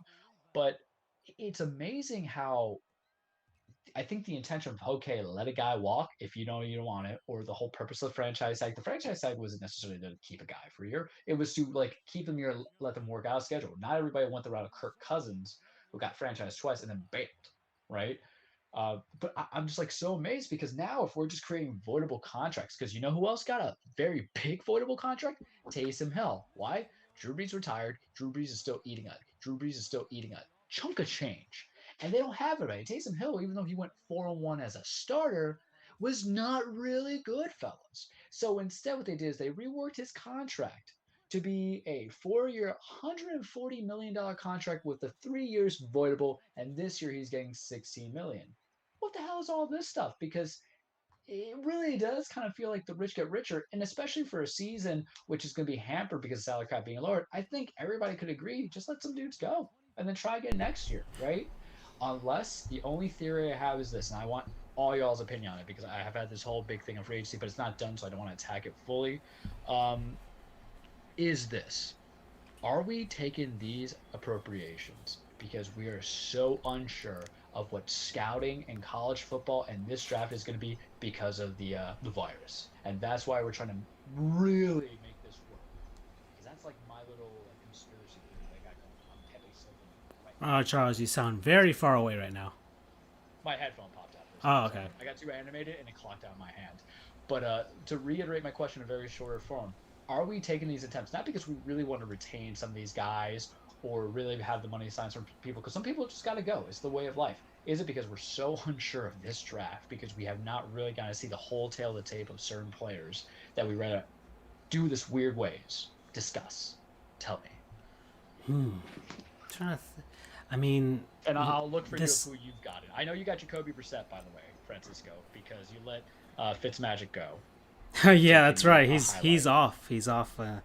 Where did he go this time? Where he's in Washington. So to give you okay, yeah, Washington. That's right. The only big names is Brissett. Brissett and Tua are the same person. I'm just gonna say it now. One's a lefty, one's a righty, but the skill set is very similar. You got Isaiah Wilson from us. Go ahead, and then you got Bendarik McKinney from Houston because you got rid of Shaq Lawson and all this other fun stuff. But I can't say his name. Bendarik's really good. He was a Pro Bowler. But that's all I gotta say on those comments. And more to come, of course. I really can't comment, to be honest, on NFL free agency. Remember, guys, I am a very pessimistic Dolphins fan, and because of that, I don't really like all this. Really doesn't matter to me because I can't really listen to Dolphins fans on Twitter because all of them are either so unreasonable that I really can't get a gauge as to what's going on, man. If I was getting into the NFL as like a newbie right now, I'd be like, wow, this is really toxic compared to back in the day when there was no social media. I'm not even sure. So I can't. What I would tell you is look at this as a positive route, because the biggest weakness for the Dolphins last year, your defense was fine. It was just lack of a running back and then wide receivers. So this might give the hint that you guys are not going to F it up and go for more linemen in the draft or do anything else silly. You might actually pick up Jamar Chase or Devontae. We've got high draft picks, so I think the Dolphins, even if striking out here, they will utilize all those draft picks. I mean, the team is up and coming anyways, so it's all a development process still, and we still don't know if last year was just a product of lack of preseason, virus, all that stuff, or so maybe this season will be the real gauge as to what the team really is made of. But that's all I can say. The comment on your team essentially this. I think sometimes being the team that spends very little is the best move to make, because you don't want to be the team like the Patriots who literally overspend, because now you're going to you have two tight ends who should be starting, and then you're just going to split them. All these playable, and then you amount to just 7 and 9. Don't be that team. So I think it's really good. And plus, we're both high on Matt Flores. We like what he's doing. Is it Brian Flores? Brian Flores. But Brian Flores, I'm reading as I'm going to someone named Matthew, because I'm thinking Matt Judon, because that's who signed with the Patriots. But I would say that it's very good to kind of be cheap in that regard, and then know that you're going to build through the draft, because what does the draft guarantee you that free agency does not? Cheaper contracts for longevity. Because unless you're just vets or just bodies, it's going to be very rare to have a multi-year contract that's not going to hit you.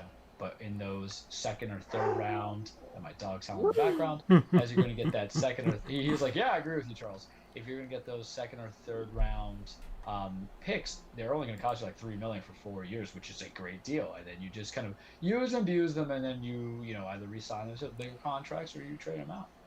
But I think it's just interesting because part of my thing is like, are we just all doing this just to be cute? Because it feels like it. But only one team's really big spending. But it wouldn't be free agency in any sport if nobody overspent, right? Yeah, that's true. The Dolphins have always been that team that kind of overspent or at least signed the big splash free agent, and then nothing comes of it. So.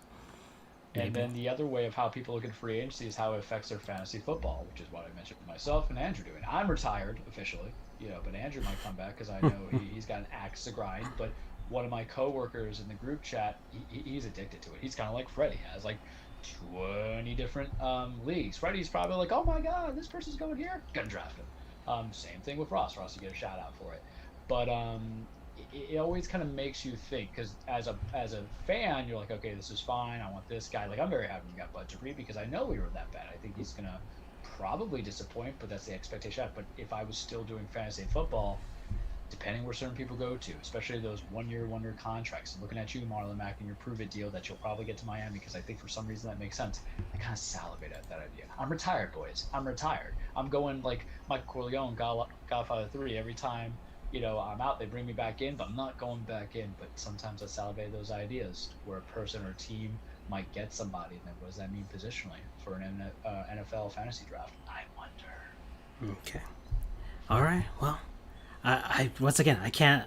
I have no idea what the hell is going on. To be honest, I can't tell you. All I know is, Dolphins fans aren't too happy at this moment. But maybe once again, maybe it's just the whole thing about the draft. So. But when will you be happy though? Because you went 10. I will be happy when the Dolphins make the you're playoffs next week. You're kind of next year. pessimistic because your Cats are doing great. Oh yeah, well that's the thing. But now, look, I don't get. The Dolphins were there. I avoid as much as possible, aside from getting a legit superstar that you know is going to work out for you.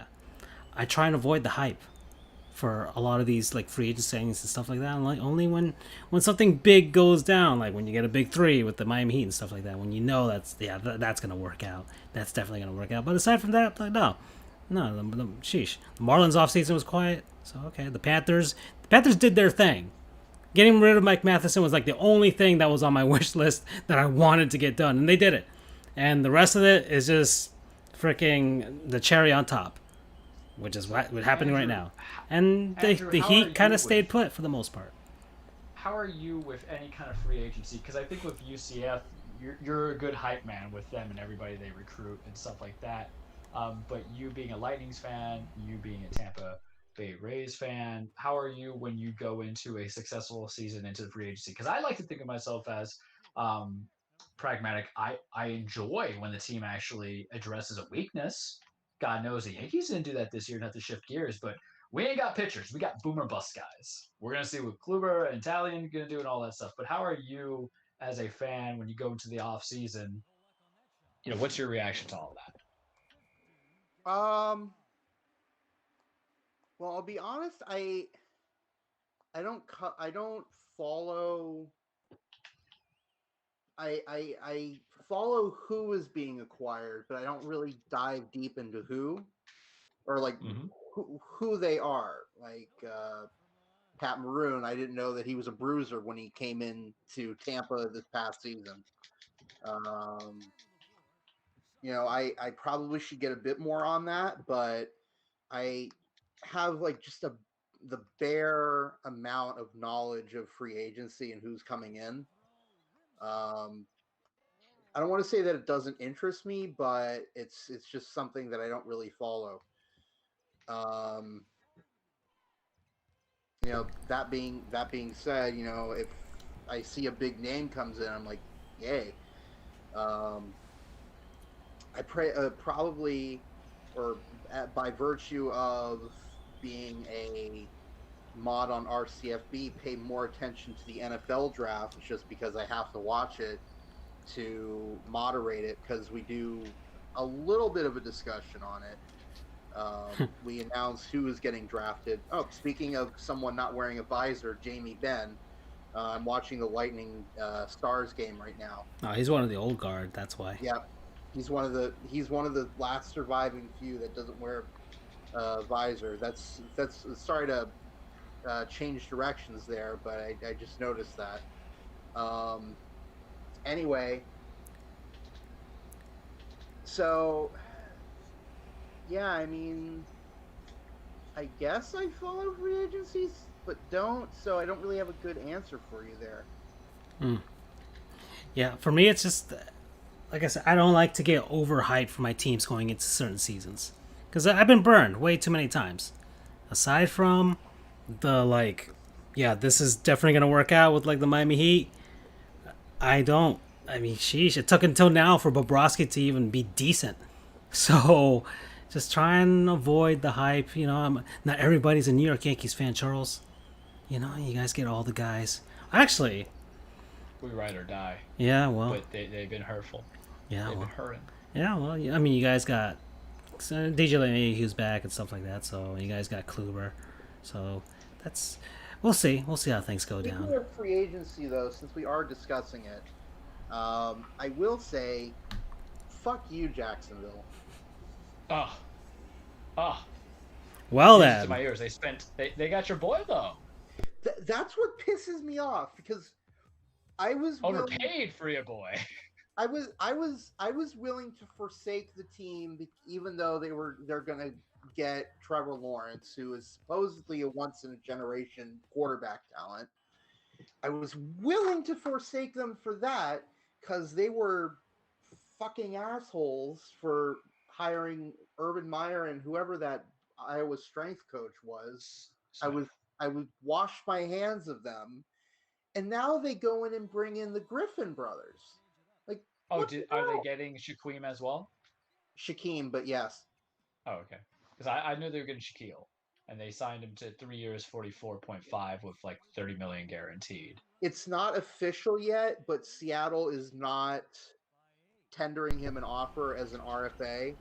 So he's going to be an unrestricted free agent, and the money is on him going to Yeah, Jacksonville. big cat country on SB Nation. Here's their tweet. They expect him to sign.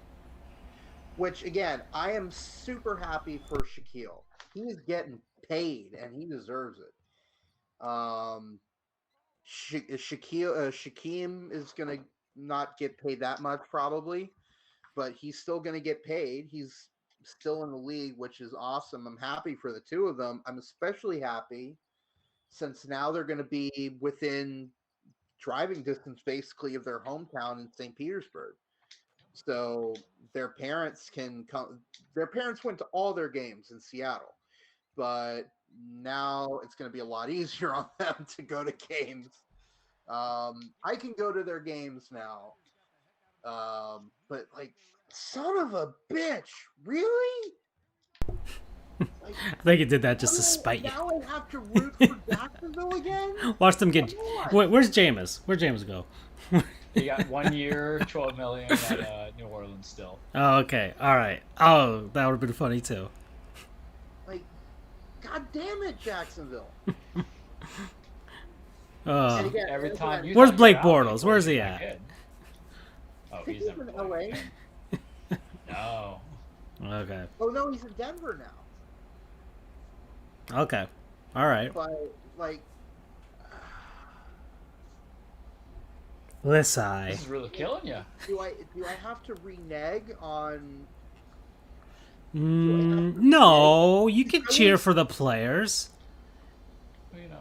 Okay, Tom Freddie's Brady is got championship Bortles ring as a right there free for you. agent right now, so Urban, someone's available to back up over there, or I might start actually. So I don't know, depending on Trevor Lawrence. Yeah, he's gonna back up. He's gonna back up. Yeah. Oh boy. Okay. Oh, look at what Andrew with a retweet right now. Look at that. 3 years later, and still loves the St. Ignatius Wolfpack men's hockey uniforms. So They're good logos. I like it. yeah, well, let's so. Oh man, but yeah, you could cheer for the players. You could stay on the Buccaneers bandwagon and still cheer for the individual success of these guys. Right? I'm not happy with Jacksonville. Oh boy. I was so close to not having to give a damn about them anymore, and now I have to go crawling back in some way, shape, or form. Like, no, why? Just leave me alone.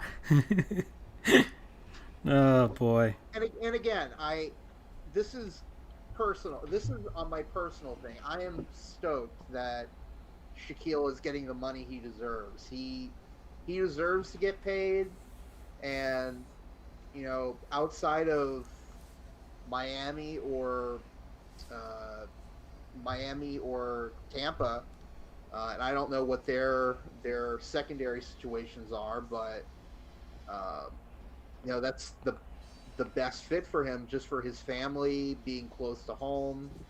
I think Shaquille just got a home in the Tampa area. It's like, it's a perfect fit for him. Um, Jacksonville needs all the help they can get because they suck. Um, they're getting Trevor Lawrence though, so that should be 2 months on the Buccaneers bandwagon. Look what happens. Well, I've said for Oh no, everybody says that about the Jaguars, even their own fans. So don't worry. they really do. Yes, they do. I I mean, did you see the I secret? was willing to live with the suckiness. Did you see the secret base collapse video for them? Not yet. Okay, you got to watch that. They got to collapse for them. I was willing to live with the suckiness. I've dealt with sucky teams before and have not jumped the bandwagon. Or I have not jumped away from the team. I didn't jump away from the Lightning when they were swept. And swept by the Blue Jackets in 2019. I didn't jump away from UCF when they went 0-12. What other teams? The Rays had a pretty down stretch there for a while. The Rays are really hard to cheer for. I am a I Rays mean, fan, for God's sake. Gosh darn it! What? Andrew's like the only loyal Rays fan I know. So Yeah, and he's simultaneously just hates their owner so much. That shows you that I do not let go of a team lightly. Yeah. But it's like it's the morals of it that I just couldn't stand. But now they have to bring back two of my favorite players, and now I have to pay attention to them. Screw you, Urban Meyer. Screw you, Shad Khan. Let me go in peace, please. I beg you. That's how I feel about Tony Khan getting Sting to wrestle. That's a Look good at segue. that. We're both getting double teamed by the Khans. That's a good segue. Because we are at the last few minutes of the show. You ready? I'm ready. Actually, it might be brief. We'll see. Welcome, everybody. Your weekly Trueplex The Cage with Charles. Reminder, wrestling is not fake. It is scripted. It is a stage fight. It is poetry in motion. It is just bloody beatdown sometimes. It's about chasing glory, making a name for yourself, doing more than instead of wrestling in front of the bingo fans in the bingo hallways and just doing some backyard wrestling with your boys because you're bored and you want to imitate your favorite wrestlers and personas. Today's kind of a big day, guys. Because take away the whole men and women chasing championships and beating the holy hell out of each other, part of my usual disclaimer. It's March 16th, right? What does that translate to? 316. Austin 316 says, I just whooped your ass. It's Stone Cold Day. Allegedly. Apparently. I didn't know it was a real full-out holiday, but I know everybody kind of talks about it. So in March, you get excited for three things, right? You don't count spring break. We're out of school. It doesn't work for us. You get excited for Pie Day, 3.14, eat some pie. You get excited for St. Patty's Day, which is mañana. Sounds kind of counterintuitive to say the Spanish language, but hey, I do what I can because I do what I want. Of course, my HP support assistant says I need to restart now. Bad timing. Let's not do that.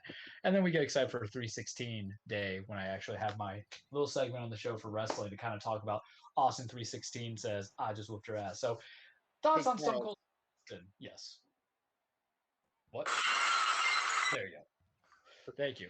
And anybody who heard me say the word, that's part of his thing that was popular too going into it. But we love that breaking the glass. We love chugging the beer. And when you were a kid, 1997, right? 97 episode, 1997. That's when Stone Cold Steve Austin really came into effect because I believe he was King of the Ring in 96 when he beat Jake the Snake Plumber. Let me take a moment to make sure that I'm right about this because Lord knows if I'm wrong, yeah, he won it. 1996. There you go. Hey, what was important about 1997? I think that's when he won his first WWF title in 1997 in WrestleMania 17. There's so many WrestleMania. This is Sports Goofs number 97. It's all coming together. It's not 17. That's when he won against The Rock and the hell. Yeah. But WrestleMania 1997. One second, I gotta verify because I think that was his first one against Shawn Michaels. If not, it's all coming together on the 97th episode. Yeah, I know. No, it was Taker at Psycho Sid. Decent match, but it was... Oh, no, but it's the best Stone Cold Steve Austin match. Bret Hart, Steve Austin, doing the double turn. I knew I wrote it down in my well-known notes coming into it. March 23rd, 1997. So this time, somebody do the math for me, please. 20-something years ago.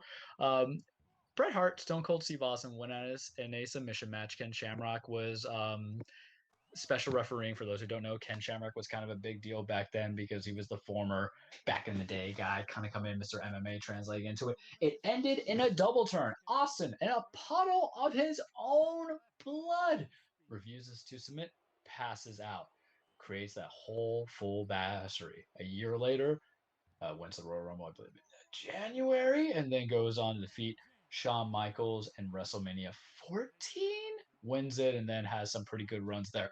Stone Cold, not my favorite wrestler, but some things that are important about Stone Cold Steve Austin to Charles.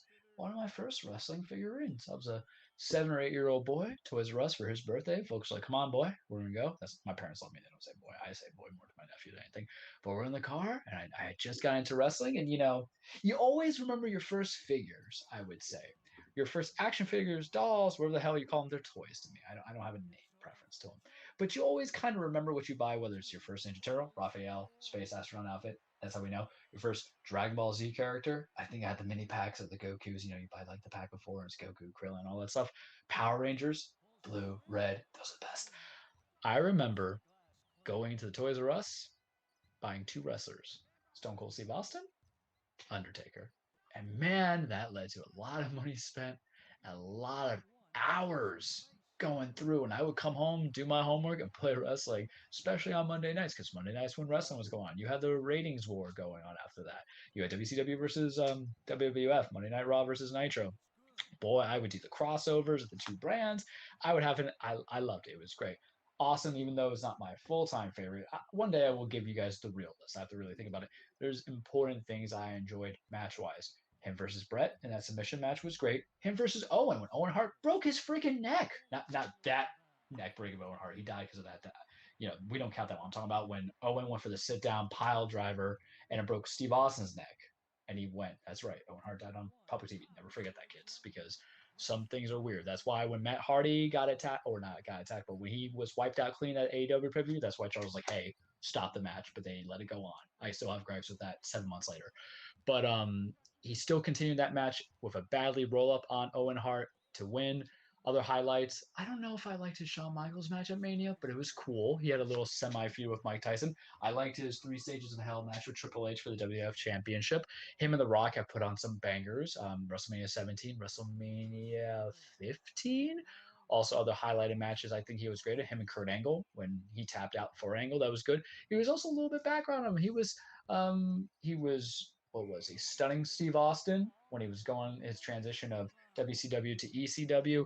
And then when he first came into WWF, when he went fully bald, he wasn't Stone Cold when he was bald. He was the ringmaster. Ted DiBiase's kind of like heir apparent. They even gave him the $1 million belt. Kind of a big thing, but they had to see what worked well for him.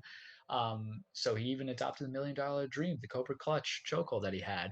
So he had like a historic career. He always kind of had it. Guy had great cardio in the ring, decent shape, could tell a story like a SOB, catchphrases galore. The detriment that he has done to wrestling, though, the unforgivableness of wrestling, he created and led to the what chant. I personally hate the what chant. There's any benefit of not having crowds, exactly, any crowds for the last year is that when anyone's cutting a promo, they have to like, what? It was great when he was doing it. But Lord, let me tell you something. Fans are dicks. I'm just going to say it right now, myself included. I remember being live in person when people are trying to cut promos. You still people get it. Now, some heels are great. My favorite one, the only person I think, there's 2 of them. Alexa Bliss said, because the crowd was going saying what, she goes, say what if you think Alexa Bliss is a greater wrestler at all. And she was a heel at that time. My favorite one's always going to be The Undertaker, though, because you don't mess with Taker, in my opinion. Taker is like gold. If Roberto Clemente and Wayne Gretzky, Gordie Howe, they're all attributed to their respected sports, hockey and baseball and all this other stuff. Hank Aaron, guys that we've talked about past that we revered. Let's all y'all. Taker is up there. That you don't try to trash talk. They were doing the what to him. I don't think Austin was obviously there, but this is the benefit of what he has done and how he's kind of like stuck into the fans even all this time. And he's saying what? And Taker goes this, let me tell you something. Say what if you sleep with your sister? And people were saying what? And it's like, ooh, got him. That's always gonna be my favorite thing. But Austin and Taker has some good matches coming into it. He was always kind of like a focal point. He has a great career. Like I said, not my favorite wrestler, but since we're here on 316 Day, I'm gonna give some love to it. I'm gonna give him like Stone Cold high five. He comes in, stuns people. I think he stunned Donald Trump, but he was also known for the possibly one of the best storylines out there. Because if you talk about Attitude Era, it was him versus Vince McMahon, plain and simple. He was basically going against the authority, going against the big man. Vince McMahon is egomania. The problem is, the other detriment is because I would feel that it was so successful. This is why Vince would have to intrude himself, or his children have to intrude themselves on my television. Because I'll tell you now, I don't like the McMahons on my TV show, guys. And this is where we're segueing into wrestling, to real life wrestling. But I'm gonna say this now: Stone Cold, Happy 316 Day. I don't really drink beer because it's not my thing. But whatever you drink, I'll crack open. Now he does wine, I think, or no, he has his own little IPA. He has other shows like Stone Cold Island or something like that, and Stone Talk and all these podcasts. His podcasts are great though. I like his podcast when he has other wrestlers there because it really kind of talk to him, and I like learning the nature of the business. From what they come from his perspective. So here's you, Steve Austin. I'll crack open a cold one for you. Wrestling. We mentioned the McMahons. WrestleMania season's coming up. I don't care, guys. Like, I care, but I don't care. It's in Tampa. It's going to be split into 2 nights, Saturday and Sunday. And in that week is also going to be NXT TakeOver. And they're going to get a 2-night event. This is so much wrestling that I don't think you guys understand the burden that I am carrying. But for you, I will do it. But my problem with WrestleMania, we have a pay-per-view this week. And this is kind of the problem with it. This pay-per-view is going to have a McMahon on there. Shane McMahon versus Braun Strowman. No one wanted the story. No one asked for the story. The whole basis of it is Shane likes being a bully to a 7-foot monster who just should eat him alive. And we know it's going to continue because Shane needs to have that yearly McMahon match. He didn't have it last year. He's got to have it this year. I don't want it. I don't want it. I want, now that I'm getting, I feel like a baby baller, but now that I'm getting wrestling 2-night event and you've actually had a year to kind of plan it to split the event as opposed to last year, which you just like, we're going to do it for the fans, but now we're going to do some stuff. You have real storyline feuds. Like each match, there should be no squash matches, boys. Nothing should be under 15 minutes. I know my standards, but this is where I'm going at, right? But Shane McMahon versus Braun Strowman is not what I want. They're going to wrestle at Fastlane this weekend. The Fastlane card is not even complete. This is kind of like my problem with it. Vince has gotten sloppy because really what he cares about, his logic's sound. But what does he care about? He cares about the idea about the ratings to appease, obviously, Fox and USA. And he says that people who are going to watch regardless. But what's the thing about Fastlane that kind of matters? It's Peacock's first launch. Because remember those $1 billion bucks? You guys are worried about them stimulus checks. Vince McMahon's got real FU money going on here. Basically, for those who need the summary, WWE Network sold for $1 billion, licensing rights, they get it back, revert it to him. Vince is a genius of the business, man. Seriously. This pandemic has been fantastic for him. But it's going to appear at Fastlane. I don't care about the card. I really don't. We're not even getting Bobby Lashley wrestling, you guys. Because on Monday Night Raw, for some reason, Drew McIntyre just beats up Miz and just goes to Bobby's like, yeah. And Bobby's like, sure. I'm like, come on, do something. You could at least put Miz versus Drew McIntyre in a #1 contenders match. We all know Fastlane is a throwaway pay-per-view, but you got to give me a reason to watch it. You got to give me something to watch it. Even if you only make it like a 2-hour pay-per-view, you got to make it matter. You got to make, like, Drew can't just point at Bobby and be like, I'm taking that title. You lost your title. Why are you getting another opportunity? If you win a #1 contenders match, then that makes sense. Sloppy storytelling, but not the sloppiest. The matches on the card, Big E versus Apollo Crews. I haven't talked about this, and I'll keep it very brief. Basically, Apollo turned heel. He basically adapted his Nigerian heritage, which concerns me because I think Vince sometimes loves stereotypes a little bit too much. Because if you ever heard Apollo Crews talk before, he does not sound like he's from Nigeria. And so now they gave him an accent. So I just expect Vince and all his cultural denseness to just have like Apollo scream out Wakanda forever. And I'm like, come on, Vince, don't do this. Because Vince has that history, man. You had Crime Time, Nation of Domination, and Apollo is a talent. And this heel turn has been great for him, especially if he wins the Intercontinental Championship from Big E. But I don't want it at the expense that he has to adopt an accent now. Am I the only one who feels like it's just bad for business? I don't know. Heel Apollo is good for business, But the minute you put on the Nigerian accent, I'm like, ooh, buddy. And that was his thing in the Indies when he was Uha Nation, and I get that. But I don't even think he would cut promos in a different accent. So someone creative just gonna be like, oh, let me be proud of his heritage. Why does he have to adapt accent? That's the same thing to me, who is Argentine, Colombian. I'm just like, well, and you hear me speak like, whatever the equivalent might that be. It's not who I am, but I have to create and tap into identity. I don't get it. Whatever. It's just one of those things I've always had a gripe with Vince about because it feels like the desperate play. But that's one of the matches going into it. I like this tweet right here. The real acting were those guards behind Apollo Crews not laughing because of his botched accent.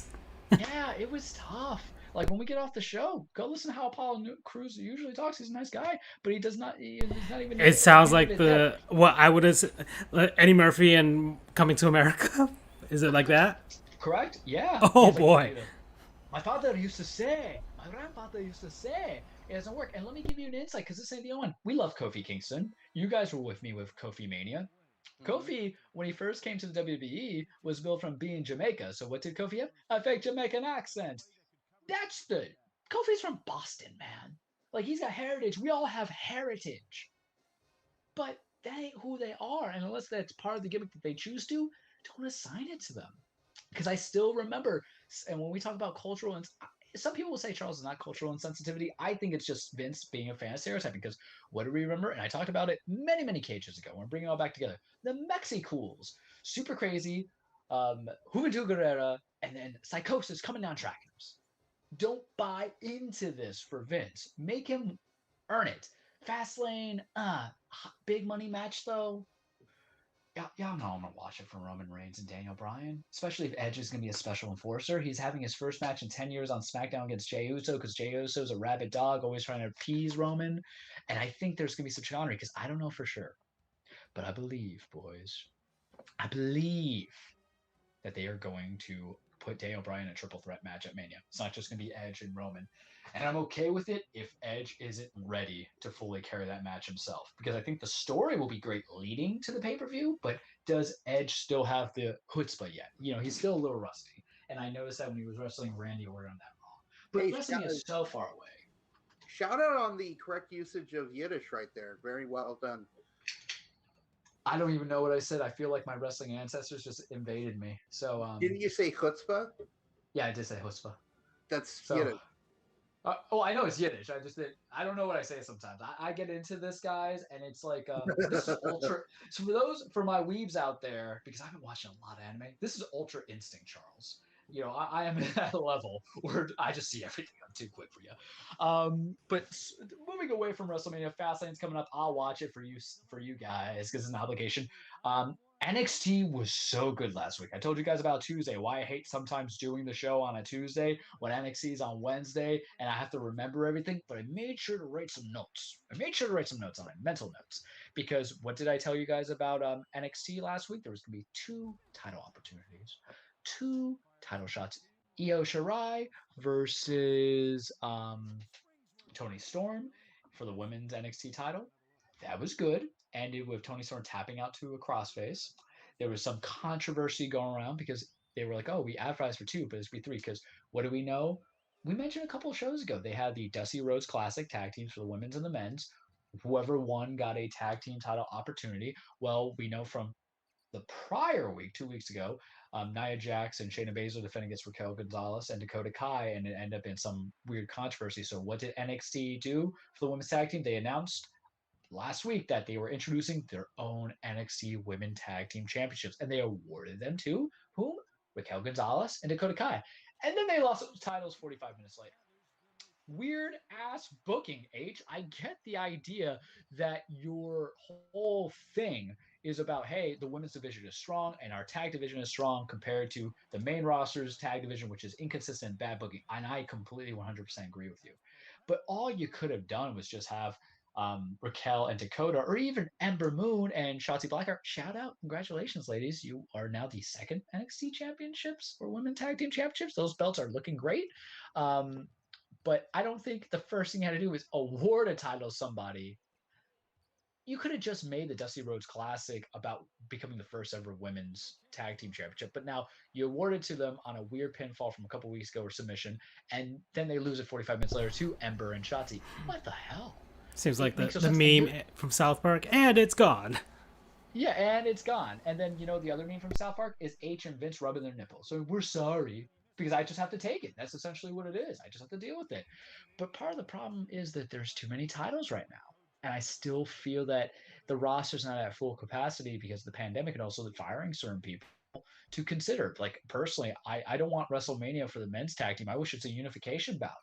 I want the Dirty Dogs of Robert Roode and Dolph Ziggler versus the New Day, who just won it. But now they might lose to AJ and Almas. But that WrestleMania match has already been announced. But I'll get more of that in detail. I don't want to go too far ahead. But that's the point. Too many titles. It's like, it doesn't mean much. Do I think the women NXT deserve a tag title? Yeah, but the problem is the women's main roster, being Raw and SmackDown, already have NXT, or not NXT, but women's tag team titles. So we really could have had the NXT women win it, keep it, and then eventually lose it. But whatever. But the main event, whew, boys, it was so good. We had talked about it. Finn Balor, Adam Cole, Par 3, NXT Championship, some small recaps. Basically, Adam ruined everything. He broke up the Undisputed Era just to get Finn's NXT title. Match was so good. And I hate TV matches for championships sometimes, fellas, because commercial breaks and picture in picture. I hate picture in picture. Some people love it. I hate it because part of the quality of a picture in picture takes away from one, aside from me seeing the action, I don't hear the announcers fully, right? You don't get all of it. So you lose some of that emotion. Imagine when the crowd comes in doesn't work. I was never a fan of it, but that match was just so good. Like, had me thinking that Adam Cole was going to win it. If Adam won, I have a little bit of a chub because does that mean am I getting Adam and Kyle for the NXT title? They're going back and forth. Kyle comes out looking at Adam. Adam's getting spooked. Finn jumps over, does his moonsault over the top, or does his little senton over the top dive, does the 1916 hanging DDT on the outside, and then just finishes Adam off. I'm like, ooh, and then Kyle comes in, and I was like, I'm sorry, I didn't mean to do it, because what is wrestling, boys? It's a soap opera sometimes. And he's like, oh, I didn't mean to. And he tries to low blow Kyle. Kyle blocks it, beats the holy hell out of Adam, or tries to suplex him on the steel ramps, because that's what he did a couple weeks ago to Kyle to knock Kyle out. Refs break it up. Kyle chases Adam, and as Finn's sitting there, who's right behind Finn? Bros. Karrion Kross, the man who never lost the title because he beat Keith Lee, I believe, back in August, and then had his shoulder separated and had to vacate the title. But who won it? Finn Balor. He's coming for that belt. And I was ready, man. It was so good because I called all that stuff sitting there watching it and seeing it happen. And all Finn, who's like 5'10" on a good day, $185. That's the thing about wrestling. They'll lie about their weight. Like, Finn probably only weighs like 15 pounds more than me. And then you get Karrion Kross. That man scares me. He's like 6'3", 280 on a good day. And he just got his arms crossed. And Finn just looks like, what took you so long? And I'm like, boner time, boys. That's what it is, because that's going to be what Takeover is going to be that week, the same week as WrestleMania. Stand and Deliver. I kind of like the name. I kind of hate the name because I like Stand and Deliver. It's a great movie. You guys should watch it. That's what I was thinking when I'm like, okay. Yeah, Lou Diamond Phillips, Edward James Olmos. How can I teach these kids? How can I teach these kids? So I feel like that's gonna be Triple H, because Triple H. Look, you're going big balls because, let's talk about Stand and Deliver and making the comparison. You're going to Vince McMahon. It's like, how can I teach this old man what real wrestling is like? I'm about that. I'm about it. I'm loving it. AEW tomorrow's St. Patty's. They're doing their whole St. Patty's genre going on. A couple matches that go on there that I'll watch. And this is hard because NXT thankfully cooled off last week for me, so I can watch this because some good matches. Eddie Kingston, John Moxley, he'll beat me up if I say that, is going to go against the Good Brothers, get some revenge there after the AEW dud that they did at Revolution. They're going to have, oh no, please don't tell me my brain has something. Oh no, they're going to have Cody Rhodes versus El Pento Zero M. They don't go Miedo, they say Zero M. He used to be El Pento, whatever his name was. They changed his name like 3 times, and I can't get into it. I can barely speak English, so now I have to try to give authenticity to the name for Spanish. Why are you doing this to me? That should be a good match. I think Cody's also going to be out for a little bit because his wife Brandy is actually pregnant. So typically, what you do in normal wrestling storyline, hurt the daddy, have him be gone for a couple weeks, go be there for the birth of your child. I don't know what she's due, so I'm speculating. And then the main event's going to be Dr. Britt Baker, Adam Cole's girlfriend. Look at that, connected to worlds, right? Versus Thunder Rosa in a lights out non-sanctioned match. These two have been feuding for a while. Should be interesting. NXT, I don't even know what's going on tomorrow, to be honest with you. And then New Japan, just give you an update. The King, Minoru Suzuki, lost to Kenta. Fine. You guys know I like the King. I like Kenta too, but I like me some Minoru. But Shingo Tagagi versus Kenta. Please, sir. Like, it is finger looking good because, Shingo is my choice for winning the J Cup, the Japan Cup. It might lead to Shingo versus Jay White. And, he's been dubbing as the J Cup coming into it. And that should be a great match. But the whole purpose of winning the Japan Cup will get them April forfeit title shot against Kota Ibushi for his now unified IWGP. Is it IWGP or is it IGWP? I can never remember. I think it's IWGT. Yeah, International Wrestling Grand Prix Unified Heavyweight Championship. See, I brought it all together, boys. And if it's Shingo's not going to win. I'll just say that right now. But Shingo versus Kota, I can't say I've seen a lot of those matches. And what I've been doing for you guys is sending you some New Japan stuff to see, like some of the stiffening and some of the promos and some of the intensity. Boy, that should be a good match. People can bust their necks, but I'm excited. But we don't know yet because first we got to go to Shingo and Kenta, and we'll see what happens. And that's it on this Andrade wants to get released. Vince doesn't want to do it, which means he's going to give Andrade like a fake title to appease him, and then Andrade will leave when the contract's up.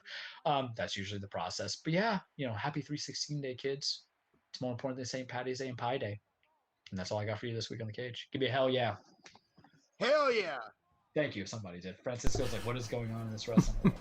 Listen, if I will tell you this, for even non-casuals, non-fans, for anybody who never thought, your grandmother who would probably think it's a sin to say hell knows who Stone Cold is and what his importance is in wrestling. That is transcendence right there. Mm-hmm.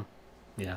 I mean, the reason I knew it was this day was because of ESPN's. Their Twitter account was what tweeted it out, so there you go. It's mainstream.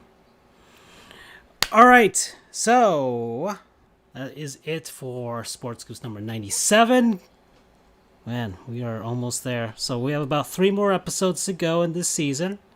A big finale for the 100th one. Andrew will probably try and wrangle somebody up in the next couple weeks as well. See what he can do. Get down on there. Doug's gonna be on the show, right? Huh?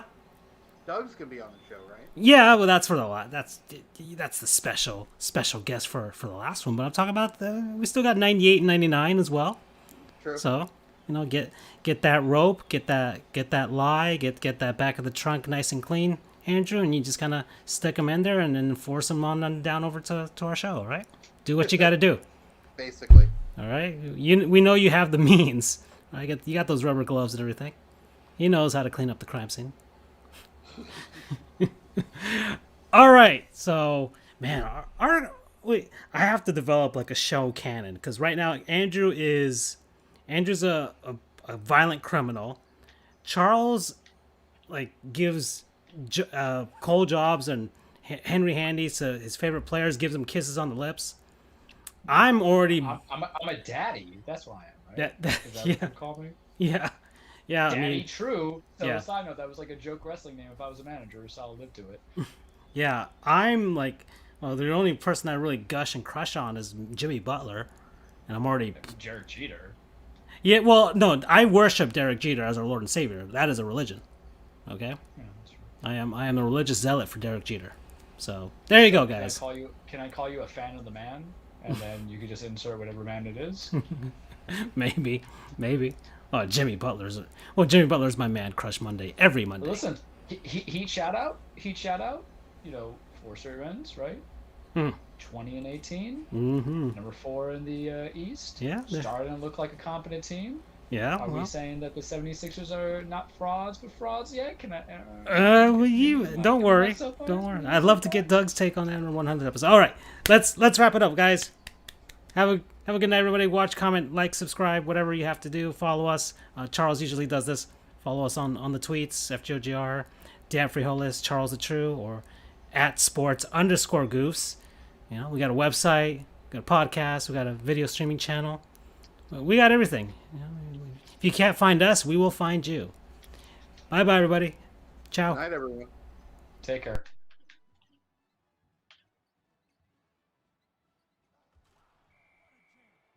Defender's got the heck out of his way, and he did the rest. Sweet pass. Timeout on the court.